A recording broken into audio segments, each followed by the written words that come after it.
नमस्कार विद्यार्थी मित्रांनो, स्वागत आहे आपले फिजिक्स बाय मंगेश सर या युट्यूब चॅनलवरती. 12वीचा मॅग्नेटिक मटेरियल हा चॅप्टर म्हटलं की तो सुरुवातीला काही ना काही कन्फ्युजन क्रिएट करतो. डायामॅग्नेटिक, पॅरामॅग्नेटिक, फेरोमॅग्नेटिक मटेरियल्स काय असतात, यांच्यामध्ये काय फरक असतो, हिस्टेरेसिस कर्व मध्ये कशा प्रकारे लॉसेस होतात, मॅग्नेटिक शिल्डिंग काय प्रकार आहे, त्यानंतर जायरोमॅग्नेटिक रेशो कशाला म्हणतात, बोहर मॅग्नेट्रॉन काय आहे, इलेक्ट्रॉन रिव्हॉल्व्ह होत असताना त्याचा मॅग्नेटिक मोमेंटचा फॉर्म्युला काय आहे, हे सर्व कॉन्सेप्ट आपण आजच्या एका लेक्चरमध्ये पूर्ण करणार आहोत. तर मी तुम्हाला खात्री देतो की तुम्हाला बोर्डचे मार्क तर पूर्ण भेटतीलच, पण त्याच्यासोबत सीईटी साठी सर्व बेसिक कॉन्सेप्ट, बेसिक पासून ऍडव्हान्स पर्यंत सर्व कॉन्सेप्ट तुमचे या व्हिडिओमध्ये क्लिअर होतील. चला तर मग वही आणि पेन काढा आणि सुरुवात करूयात आपण आजच्या आपल्या महत्वाच्या लेक्चरला. या चॅप्टरची सुरुवात आपण अत्यंत बेसिक्स पासून करूयात. सर्वात आधी आपण समजून घेऊयात की मॅग्नेटिक मटेरियल्स म्हणजे काय. बघा, जे मटेरियल्स एखाद्या एक्सटर्नल मॅग्नेटिक फील्ड मध्ये ठेवल्यानंतर एक मॅग्नेटिझम प्रोड्यूस करतात, जसं की आयन आहे, त्यानंतर कोबाल्ट आहे, स्टील आहे. हे मटेरियल जर आपण एखाद्या एक्सटर्नल मॅग्नेटिक फील्ड मध्ये जर ठेवले तर हे मॅग्नेटाइज्ड होतात. मॅग्नेटाइज्ड होतात म्हणजे नेमकं काय, जसं की समजा एखादा खिळा असेल, तो खिळा आपण एखाद्या मॅग्नेटच्या जवळ जर ठेवला तर तो त्या मॅग्नेटला चिकटणार आहे. नंतर तोच खिळा जर आपण छोट्या छोट्या खिळ्यांजवळ जर घेऊन गेलो तर बाकीचे खिळे त्याला आपल्याला चिकटताना दिसतात. आता तो जो खिळा होता तो मॅग्नेट होता का? नाही. परंतु ज्यावेळेस आपण त्याला मॅग्नेटच्या जवळ ठेवलं त्यावेळेस त्या खेळामध्ये एक प्रकारची प्रॉपर्टी इंड्यूस झाली. त्या प्रॉपर्टीला आपण मॅग्नेटिझम असं म्हणतो. मग जे मटेरियल्स एखाद्या एक्सटर्नल मॅग्नेटिक फील्डमध्ये ठेवल्यानंतर जर मॅग्नेटाइज्ड होत असतील तर अशा मटेरियल्सला आपण म्हणायचं मॅग्नेटिक मटेरियल्स. आणि जे मटेरियल मॅग्नेटाइज्ड होणार नाही, जसं की या ठिकाणी ऊड आहे, लाकूड आहे, त्यानंतर प्लास्टिक आहे, त्यानंतर रबर आहे, हे जे मटेरियल्स आहेत बघा, हे मॅग्नेटाइज्ड होत नाही. त्यामुळे असे जे मटेरियल्स असतात या मटेरियल्सला आपण नॉन मॅग्नेटिक मटेरियल असं म्हणायचं. तर सिंपल आहे, जर एखाद्या मटेरियलला आपण एक्सटर्नल मॅग्नेटिक फील्ड मध्ये ठेवलं, तो मॅग्नेटाइज झाला, तर त्याला आपण म्हणायचं की हा मॅग्नेटिक मटेरियल आहे. आणि जर तो मॅग्नेटाइज झाला नाही तर अशा मटेरियलला आपण म्हणणार आहोत तो नॉन मॅग्नेटिक मटेरियल आहे. ठीक आहे. आता मॅग्नेटच्या स्वतःच्या काही बेसिक प्रॉपर्टी असतात बघा, जसं की आपण इलेक्ट्रोस्टॅटिक्स मध्ये बघितलं, चार्ज जो असतो तो त्याच्या स्वतःच्या सराउंडिंग मध्ये एक प्रकारची फील्ड बनवतो, ज्याला आपण इलेक्ट्रिक फील्ड असं म्हणतो. तशाच प्रकारे या ठिकाणी सुद्धा मॅग्नेट जो आहे, आता आपण असं कन्सिडर करूयात की हा एक मॅग्नेट आहे. तर मॅग्नेटला दोन पोल असतात. एक पोल जो आहे तो असतो नॉर्थ पोल, एक जो असणार आहे तो असणार आहे साऊथ पोल. ठीक आहे. इथे सेंटर लाईन आपण असं कन्सिडर करूयात की हा याचा सेंटर आहे आणि इथे आहे नॉर्थ पोल, इथे आहे साऊथ पोल. आता ज्या प्रकारे चार्ज त्याच्या सराउंडिंग मध्ये इलेक्ट्रिक फील्ड बनवतो, तशाच प्रकारे हा मॅग्नेट देखील स्वतःच्या सराउंडिंग मध्ये एक फील्ड तयार करतो, त्याला आपण मॅग्नेटिक फील्ड असं म्हणायचं. आता ही जी मॅग्नेटिक फील्ड असते, ही मॅग्नेटिक फील्ड कशा प्रकारे प्रोड्यूस्ड होते याला दाखवण्यासाठी आपण मॅग्नेटिक फील्ड लाईन्सचा उपयोग करत असतो. आणि ह्या मॅग्नेटिक फील्ड लाईन्स कायम नॉर्थ पोल कडून साऊथ पोल कडे फ्लो होत असतात. अशा प्रकारे यांचं काम काय असतं, यांचं काम असतं मॅग्नेटिक फील्डची स्ट्रेंथ आणि मॅग्नेटिक फील्डची डायरेक्शन दाखवणे.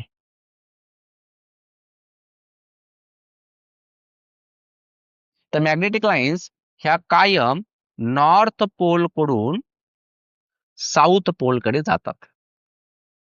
पण कुठे? मॅग्नेटच्या बाहेर. मॅग्नेटच्या आतमध्ये या लाईन्स ज्या असतात या साऊथ पोल कडून नॉर्थ पोल कडे जातात. अशा प्रकारे त्यामुळे या ठिकाणी हा ज्या मॅग्नेटिक लाईन्स असतात, या मॅग्नेटिक लाईन्स एक प्रकारचा क्लोज लूप बनवतात. Electric field lines close loop बनवत नाही, मॅग्नेटिक लाईन्स क्लोज लूप बनवतात. बघा तुम्ही या ठिकाणी नॉर्थ पोल कडून बाहेर निघतोय, त्यानंतर इथून तो एंटर करणार आहे साऊथ पोल मधून, याच्या आतमध्ये परत ही लाईन अशी जाणार आहे आणि या प्रकारे हा एक जो आहे तो लूप तयार झाला, याला म्हणतात loop. Electric field lines loop बनवत नव्हत्या, पॉझिटिव्ह चार्ज असेल तर रेडियली आउटवर्ड निघायच्या, निगेटिव्ह असेल तर रेडियली इनवर्ड निघायच्या. तर तिथे कुठल्याही प्रकारचा क्लोज लूप जो आहे तो तयार होत नव्हता. इथे मात्र मॅग्नेटिक लाईन्स जे असतात एक प्रकारचा क्लोज लूप तयार करत असतात. क्लिअर इथपर्यंत? आणि ह्याच रिजनला आपण काय म्हणतो? ह्याच रिजनला आपण मॅग्नेटिक फील्ड असं म्हणतो. मग याच्या कॉन्टॅक्टमध्ये जर एखादा मटेरियल आपण जर ठेवला कुठलाही, ठीक आहे, आणि हा जर मॅग्नेटाइज झाला तर त्या मटेरियलला आपण म्हणणार आहोत की हा मॅग्नेटिक मटेरियल आहे. आणि जर तो मॅग्नेटाइज झाला नाही तर तो नॉन मॅग्नेटिक मटेरियल आहे. क्लिअर आहे? आता यानंतर बघा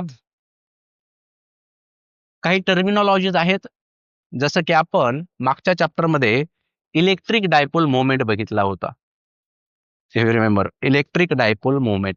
आणि आता त्याच प्रकारे या ठिकाणी एक टर्म असणार आहे ज्याला आपण म्हणणार आहोत magnetic dipole moment. Magnetic dipole moment. तर इलेक्ट्रिक डायपोल मोमेंट मध्ये मी काय सांगितलं होतं तुम्हाला? इलेक्ट्रिक डायपोल काय असतो? इलेक्ट्रिक डायपोल मध्ये दोन चार्जेस असतात. दोघांचं नेचर ऑपोजिट असतं, मॅग्निट्यूड सारखं असतं. जसं की हा एक पॉझिटिव्ह चार्ज आहे, हा एक निगेटिव्ह चार्ज आहे. And both charges are separated by a small distance 2a. त्यानंतर इलेक्ट्रिक डायपोल मोमेंट आपण बघितला होता की हा कायम निगेटिव्ह चार्ज कडून पॉझिटिव्ह चार्ज कडे ऍक्ट होत असतो अशा प्रकारे. तर ह्याला आपण इंडिकेट केलं होतं पी बारने. हा जो पी बार होता याला आपण क्यू इंटू 2a बार असं लिहितोय. हा जो पी बार असतो या पी बारलाच आपण काय म्हणतो? Electric dipole moment. ठीक आहे. मग आता इथे एक गोष्ट लक्षात आली की इलेक्ट्रिक डायपोल मोमेंट हा निगेटिव्ह चार्ज कडून पॉझिटिव्ह चार्ज कडे ऍक्ट होत आहे. आता इथे सुद्धा बघा, इथे काय होणार आहे?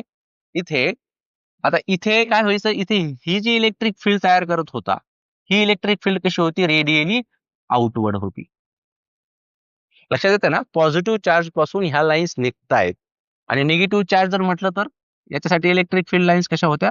याच्यासाठी इनवर्ड होत्या. तर तुम्हाला एक बेसिक कंपॅरिझन आता इथे लक्षात आलं पाहिजे की जर आपण याला नॉर्थ पोल म्हणालो, याला आपण साऊथ पोल म्हणालो, तर इथून मॅग्नेटिक लाईन्स निघतायत बघा आणि इथून मॅग्नेटिक लाईन्स ज्या आहेत त्या एंटर करतायत. म्हणजे जिथून मॅग्नेटिक लाईन बाहेर निघेल तो आपल्यासाठी पॉझिटिव्ह झाला. बरोबर आहे की नाही? म्हणजे इन शॉर्ट आपण असं म्हणू शकतो की जो पॉझिटिव्ह चार्ज आहे हा पॉझिटिव्ह चार्जला आपण आता या ठिकाणी नॉर्थ पोल असं कन्सिडर करू शकतो. आणि जिथून ह्या आतमध्ये जातात जसं की आता हा निगेटिव्ह चार्ज आहे, इथून ह्या ज्या इलेक्ट्रिक लाईन्स असतात ह्या कशा असतात? ह्या इनवर्ड असतात. तसं या प्रकारे इथे जर आपण इथे बघितलं मॅग्नेटमध्ये तर साऊथ पोल जो आहे या ठिकाणी ज्या मॅग्नेटिक लाईन्स आहेत त्या इनवर्ड आहे. म्हणून आपण या ठिकाणी निगेटिव्ह जो आहे त्याला साऊथ पोल असं कन्सिडर करू शकतो. हे बेसिक कंपॅरिझन आहे जे आपल्याला लक्षात ठेवायचे. मग आपण फॉर्म्युला काय म्हणू शकतो या ठिकाणी? आता इथे इलेक्ट्रिक डायपोल मोमेंट जो आहे तो निगेटिव्ह चार्ज कडून पॉझिटिव्ह चार्ज कडे ऍक्ट झाला. माझा तुम्ही थोडा विचार करा आणि मला सांगा की मॅग्नेटिक डायपोल मोमेंट जो आहे याची डायरेक्शन कशी असणार आहे? निगेटिव्ह कोण आहे? साऊथ. पॉझिटिव्ह कोण झाला? नॉर्थ. म्हणजे साऊथ पोल कडून नॉर्थ पोल कडे जो या ठिकाणी मोमेंट ऍक्ट होणार आहे त्याला आपण मॅग्नेटिक डायपोल मोमेंट असं म्हणणार आहोत. आणि हा मॅग्नेटिक डायपोल मोमेंट आपण एम बार ने रिप्रेझेंट करणार आहोत. So M bar is equal to, आता बघा जसं या ठिकाणी आपण चार्जेस घेतले होते तसे या ठिकाणी काय असणार आहे? जसं की हा नॉर्थ पोल आहे, हा साऊथ पोल आहे. या ठिकाणी याची स्वतःची काही ना काही स्ट्रेंथ असते. जसा हा नॉर्थ पोलची स्ट्रेंथ मी एम म्हणत आहे आणि साऊथ पोलची स्ट्रेंथ सुद्धा एम म्हणत आहे. हा जो एम असतो बघा याला आपण नॉर्मली मॅग्नेटिक मोमेंट असं म्हणत असतो. मग आता इथे चारच्या जागेवरती आपल्याला काय घ्यायचं आहे? चारच्या जागेवरती आपल्याला पोल स्ट्रेंथ घ्यायचा आहे. ह्या एमला पोल स्ट्रेंथ सुद्धा म्हणतात. आणि हे जे दोन्ही पोल जसं या ठिकाणी दोन्ही चार्जेस 2a या डिस्टन्सने सेपरेटेड होते, तसेच या ठिकाणी हे जे दोन पोल्स आहेत यांच्यामध्ये सुद्धा एक स्मॉल डिस्टन्स असणार आहे आणि त्या डिस्टन्सला आपण 2l असं म्हणणार आहोत. आता 2l काय घेतोय आपण? कारण हे डिस्टन्स कायम आपण याच्या सेंटर पासून मोजत असतो. हे डिस्टन्स असेल l, हे डिस्टन्स असेल l. तर कॅल्क्युलेशन पर्पज साठी हे डिस्टन्स आपण 2l घेतलेलं असतं. मग आता इथे चारच्या जागेवरती कोणाला लिहिणार आपण? या पोल स्ट्रेंथला लिहिणार. म्हणजे m इंटू आणि डिस्टन्स 2a आहे, इथे कोण आहे? 2l बार आहे. सेम आहे, काहीही फरक नाही, फक्त तिथे चार्जेस होते, आता इथे मॅग्नेट असणार आहे. क्लिअर आहे? आता दुसरी गोष्ट म्हणजे जर दोन चार्जेस असतील, जसं की कुठलेही दोन चार्जेस घेतले आपण, पॉझिटिव्ह निगेटिव्ह, आणि यांच्यामध्ये जो काही फोर्स ऍक्ट होत असेल, तो जर फोर्स मला काढायचा असेल, तर त्यासाठी फॉर्म्युला आपण काय घ्यायचो? 1/4πε0 Q1 into Q2 upon R². बरोबर आहे. त्याला आपण काय म्हणतो? कुलोम्ब्स लॉ. पण हा कुलोम्ब्स लॉ कुठे वापरलाय आपण? इलेक्ट्रोस्टॅटिक्स मध्ये वापरलाय. अशाच प्रकारे या ठिकाणी सुद्धा आपल्याला काय करायचं आहे बघा, की जर दोन मॅग्नेट असतील, समजा कुठले दोन मॅग्नेट आपण घेतले, त्या दोन मॅग्नेट मध्ये सुद्धा काय असणार आहे? एक प्रकारचा फोर्स असणार आहे. आता हा डिपेंड करणार आहे की तो रिपल्सिव्ह आहे की अट्रॅक्टिव्ह आहे. हे कसं डिसाईड होणार आहे? की त्याचे कोणते दोन पोल्स एकमेकांच्या जवळ आहे. जर लाईक पोल्स जवळ असतील, म्हणजे नॉर्थ नॉर्थ जवळ असेल, तर ते रिपेल करतील. नॉर्थ साऊथ जवळ असतील तर ते अट्रॅक्ट होतील. मग तो जर फोर्स आपल्याला काढायचा असेल, तर तो फोर्स काढण्यासाठी सुद्धा तशाच प्रकारचा फॉर्म्युला आपण या ठिकाणी वापरणार आहोत. तर या ठिकाणी हा जो 1/4πε0 होता, याला आपण इलेक्ट्रोस्टॅटिक कॉन्स्टंट असं म्हणायचो. तशाच प्रकारचा कॉन्स्टंट या ठिकाणी आपण घेणार आहोत. त्याला आपण म्हणणार आहोत μ0/4π. हा जो आहे μ0/4π, याची किंमत फिक्स असते. याची किंमत असते 10⁻⁻7.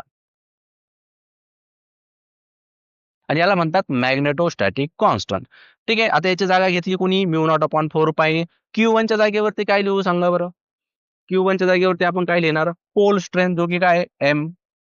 त्यानंतर हा pole strength M divided by distance काय दोघांमध्ये? या दोघांमध्ये डिस्टन्स काय? आता हा घेतलं आपण, ही पोल स्ट्रेंथ घेतोय, आणि हे जे डिस्टन्स असेल दोघांमधलं R, हे डिस्टन्स, दॅट इज R. तर अशा प्रकारे हा जो फोर्स आहे, हा फोर्स कोणता झाला? हा झाला मॅग्नेटिक फोर्स. आणि या फोर्सचा जो फॉर्म्युला आहे, हा सुद्धा कुलोम्ब यांनीच दिलेला आहे.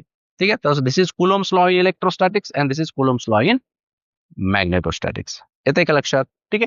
तर हे काही बेसिक्स आहे बघा, ज्यामध्ये तुम्हाला महत्वाची गोष्ट जी आहे ती आपण आताच बघितली, की जो मॅग्नेटिक डायपोल मोमेंट आहे M बार, तो किती असतो? M इंटू 2l बार. हा फॉर्म्युला लक्षात ठेवायचा आहे. आणि याची डायरेक्शन ही कायम साऊथ पोल कडून नॉर्थ पोल कडे ऍक्ट होत असते. आता आपण तुमचा या चॅप्टरच्या सिलेबसला सुरुवात करू. या चॅप्टर मध्ये जो पहिला कॉन्सेप्ट आहे, तो आहे torque acting on a magnetic dipole in external magnetic field. आता सर्वात आधी एक गोष्ट लक्षात घ्या, जी मॅग्नेटिक फील्ड आहे ती आपण कशाने दाखवणार आहोत? ते दाखवणार आहोत बी या लेटरने. जशी इलेक्ट्रिक फील्ड कॅपिटल ई ने दाखवतो, तशी आपण ही मॅग्नेटिक फील्ड जी आहे ती बी ने दाखवणार आहोत. आणि जर तुम्हाला आठवत असेल, आपण आता चॅप्टर जो घेतला इलेक्ट्रोस्टॅटिक्स, त्यामध्ये आपण एक कॉन्सेप्ट घेतला होता. समजा ही एक इलेक्ट्रिक फील्ड आहे. आता ही राईट डायरेक्शन मध्ये फ्लो होत आहे, आणि या इलेक्ट्रिक फील्ड मध्ये आपण एका इलेक्ट्रिक डायपोलला ठेवलं. हा पॉझिटिव्ह चार्ज आहे, हा निगेटिव्ह चार्ज आहे, ज्याला आपण डायपोल असं म्हणतो. And both are separated by a small distance 2a. आता पॉझिटिव्ह चार्ज वरती इलेक्ट्रिक फील्ड मध्ये जो फोर्स ऍक्ट होत असतो, याची डायरेक्शन कशी असते? याची तीच डायरेक्शन असते, ज्या डायरेक्शन मध्ये हा इलेक्ट्रिक फील्ड चाललेली आहे. आणि निगेटिव्ह चार्ज साठी मात्र हा ऑपोजिट डायरेक्शन मध्ये फोर्स लागत असतो. समजा आता आपण या ठिकाणी जर बघितलं, तर ज्यावेळेस आपण या इलेक्ट्रिक डायपोलला या एक्सटर्नल इलेक्ट्रिक फील्ड मध्ये ठेवायचो, तर याच्यावरती एक टॉर्क ऍक्ट व्हायचा. तो टॉर्क किती होता? तो होता tau is equals to P E sine theta. याचा हा फॉर्म्युला आहे बघा. आता आपण काय करूयात, आपण त्याच प्रकारचा कॉन्सेप्ट जो आहे तो इथे घेऊयात. कॉन्सेप्ट तोच आहे, फक्त फरक काय होणार आहे, की आता जिथे इलेक्ट्रिक फील्ड होती, तिथे आता मॅग्नेटिक फील्ड येणार आहे, आणि जिथे इलेक्ट्रिक डायपोल होता, तिथे आता मॅग्नेटिक डायपोल येणार आहे. एवढाच फरक आहे. मग समजा ही काय झाली? ही झाली मॅग्नेटिक फील्ड. आणि या मॅग्नेटिक फील्ड मध्ये आपण काय करत आहोत? एका डायपोलला ठेवत आहोत. समजा हा आहे डायपोल, हा आहे नॉर्थ पोल, हा आहे साऊथ पोल. जिथं पॉझिटिव्ह होता तिथे मी नॉर्थ पोल घेतला, जिथे निगेटिव्ह होता तिथे साऊथ पोल घेतला. मग जसं आता पॉझिटिव्ह चार्ज वरती इलेक्ट्रिक फील्डच्या डायरेक्शन मध्येच फोर्स लागतोय, तशाच प्रकारे या नॉर्थ पोल वरती सुद्धा ही मॅग्नेटिक फील्डच्या डायरेक्शन मध्येच फोर्स लावत असते. आणि जो साऊथ पोल आहे याच्यावरती त्याच्या ऑपोजिट डायरेक्शन मध्ये, म्हणजे मॅग्नेटिक फील्डच्या ऑपोजिट डायरेक्शन मध्ये. मग जर आपण हा मॅग्नेटिक डायपोल जर का एक्सटर्नल मॅग्नेटिक फील्ड मध्ये ठेवला, तर यावरती सुद्धा एक टॉर्क लागतो, आणि हा टॉर्क असतो M b sign theta. M म्हणजे काय? Magnetic dipole moment. बी म्हणजे काय?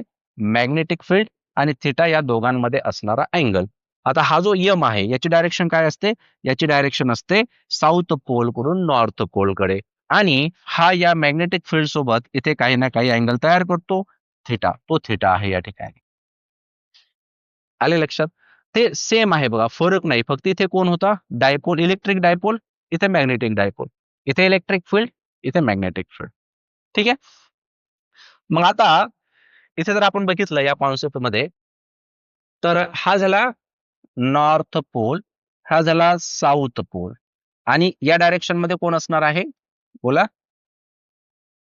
या डायरेक्शन मध्ये आपण घेणार आहोत मॅग्नेटिक डायपोल मोमेंट. तो मॅग्नेटिक डायपोल मोमेंट या एक्सटर्नल मॅग्नेटिक फील्ड सोबत काय तयार करतो? एक अँगल तयार करतो, थीटा. ठीक आहे. त्याला आपण या ठिकाणी म्हणणार आहोत एम बार. सो एम बार किती असणार आहे? तो असणार आहे एम इंटू 2l. डिस्टन्स किती असणार आहे यामध्ये? 2l एवढा डिस्टन्स असणार आहे. क्लिअर आहे? आता आता मला सांगा, टॉर्क किती ऍक्ट होतोय रे? याच्यावरती टॉर्क किती ऍक्ट होतोय? Torque acting on a dipole is, so that tau is equals to mb sin theta. एवढा टॉर्क यावरती लागलेला आहे. आता व्यवस्थितपणे लक्ष द्या. बघा, ज्यावेळेस आपण या मॅग्नेटिक डायपोलला या एक्सटर्नल मॅग्नेटिक फील्ड मध्ये ठेवतोय, तर त्यावेळेस याच्यावरती टॉर्क ऍक्ट होतो. अँड टॉर्कमुळे रोटेशनल मोशन प्रोड्युस्ड होते. तो त्याचा कॉज आहे, नाही का? तर त्यामुळे हा असा फिरणार आहे. पण आपल्याला जो प्रश्न यांनी विचारला, त्यामध्ये ते काय काढायला सांगतात? ते म्हणतात की मॅग्नेटिक पोटेन्शियल एनर्जी काय आहे सांगा. तुम्हाला आठवत असेल, आपण 3 एनर्जी सिस्टीम मागच्या लेक्चरमध्ये मी तुम्हाला सांगितल्या. Gravitational potential energy, electrostatic potential energy आणि मॅग्नेटोस्टॅटिक पोटेन्शियल एनर्जी. यामध्ये सिस्टीम जे काही वर्क परफॉर्म करत असणार आहे, तेच वर्क ती सिस्टीम चेंज इन पोटेन्शियल एनर्जीच्या फॉर्म मध्ये स्टोअर करत असते. आठवत आहे का? बघा, मग इथे काय होईल? लक्ष द्या. इथे काय होणार आहे? इथे हा जो इलेक्ट्रिक मॅग्नेटिक डायपोल आहे, तर हा मॅग्नेटिक डायपोल असा येतोय, असा, बरोबर आहे? असा फिरतोय, तो टॉर्क ऍक्ट होतोय. मग मला काय करायचंय? मला या मॅग्नेटिक डायपोलला परत त्याच्या ओरिजिनल पोझिशन पर्यंत घेऊन जायचंय. काय करावं लागेल? जर आपल्याला त्याच्या जर ओरिजिनल पोझिशनला परत त्याला घेऊन जायचं, तर आपल्याला काय करावं लागेल? ज्या टॉर्कने तो रोटेट होत होता, तेवढाच टॉर्क मला त्याच्या अपोजिट डायरेक्शन मध्ये लावावा लागेल, बरोबर की नाही? आता याच्यावरती ज्यावेळेस असा हा खाली येत होता, त्याच्यावरती टॉर्क लागत होता. तो टॉर्क किती आहे? M b sine theta. पण मी जर का तेवढ्याच टॉर्कने जर त्याला पुन्हा असा ऑपोजिट डायरेक्शन मध्ये जर टॉर्क लावला, तर तो तिथे थांबेल थोडासा. जसं की फॉर एक्झाम्पल, पाठीमागे एक एक्झाम्पल दिलं मी बघा. समजा हा 10 न्यूटन आहे, हा इकडे चाललेला आहे. ठीक आहे. जर आपल्याला थांबवायचं असेल, तर आपल्याला याच्या ऑपोजिट डायरेक्शन मध्ये तेवढाच फोर्स लावावा लागेल. आणि जर का मी 10.001 न्यूटन एवढा जर लावला, तर तो स्लोली काय होईल? स्लोली पुढे पुढे पुढे पुढे जाणार ऑपोजिट डायरेक्शन मध्ये, बरोबर आहे? मग थोडासा आपण असं म्हणूयात की जो एक्सटर्नल टॉर्क आपण लावणार आहोत, तो अप्रॉक्सिमेटली त्या टॉर्क एवढाच आहे, ज्या टॉर्कने तो असा फिरत होता, बरोबर की नाही? आता थोडा जास्त का असायला पाहिजे? कारण तो ऍक्सेलरेट नाही व्हायला पाहिजे, म्हणजे त्याची स्पीड जी आहे ती नाही वाढायला पाहिजे, ती कॉन्स्टंट राहायला पाहिजे. त्यासाठी आपण याला म्हणतोय की हा जो एक्सटर्नल टॉर्क आहे, तो अप्रॉक्सिमेट या टॉर्कच्या बरोबर इतका असायला पाहिजे. मग आता इथे जर का हा अशा पद्धतीने आपण बाहेरून जर फिरवला, बाहेरून एक्सटर्नली टॉर्क लावून जर आपण असा फिरवला, याचा अर्थ ह्या मॅग्नेटने ह्या मॅग्नेटिक फील्ड मध्ये काही ना काही वर्क जे आहे ते परफॉर्म केलेलं आहे. आणि हेच वर्क तो मॅग्नेट स्वतःमध्ये चेंज इन पोटेन्शियल एनर्जीच्या फॉर्म मध्ये स्टोअर करणार आहे. आणि त्याच एनर्जीला आपण मॅग्नेटिक पोटेन्शियल एनर्जी असं म्हणणार आहोत. म्हणजे सिम्पली तुम्ही असं म्हणू शकता की जर आपण इथे वर्क परफॉर्म केलं, तेच वर्क जर का मी पोटेन्शियल एनर्जी म्हणालो, तर चालेल का? तर 100% चालेल, आणि आपण तेच करणार आहोत. ठीक आहे. मग सर्वात आधी आपण या ठिकाणी काय करणार, सर्वात आधी या ठिकाणी आपण वर्क परफॉर्म करून घेऊया. आता वर्क डनचा फॉर्म्युला काय असतो, वर्क असतो फोर्स इंटू डिस्प्लेसमेंट. पण इथे ही जी डिस्प्लेसमेंट आहे ती अँग्युलर आहे. अँग्युलर डिस्प्लेसमेंट म्हणजे थिटा. मग या ठिकाणी आपण असं म्हणूयात की work done, work done by the dipole. So आता एक स्मॉल वर्क डन आधी घेऊयात. असं इमॅजिन करूयात की हा थोडीशी डिस्प्लेसमेंट त्याने आपल्याला दिली, स्मॉल डिस्प्लेसमेंट. स्मॉल डिस्प्लेसमेंट म्हणजे कोण, D theta. So D theta is a small displacement आणि त्यामुळे जे वर्क डन परफॉर्म होणार आहे ते सुद्धा कसं असणार आहे, स्मॉल असणार आहे. सो डी डब्ल्यू is equals to external torque into काय, डी थिटा. वरचा जो बेसिक फॉर्म्युला आपण घेतो फोर्स इंटू डिस्प्लेसमेंट, तर फोर्सच्या जागेवरती इथे टॉर्क येत असतो रोटेशनल मध्ये, अँग्युलर मध्ये. ठीक आहे. पण आता एक इमॅजिन करा की आपण काय करतोय, त्याला असं घेऊन जातोय, म्हणजे एका पर्टिक्युलर अँगल पासून दुसऱ्या पर्टिक्युलर अँगल पर्यंत. म्हणजे तुम्ही याला फिरवत आहे कुठून, θ1 पासून θ2 पर्यंत. आणि θ1 पासून θ2 पर्यंत ज्यावेळेस तो जातो, तिथे तो जो काही वर्क परफॉर्म करतो ते टोटल वर्क आपल्याला काढायचंय.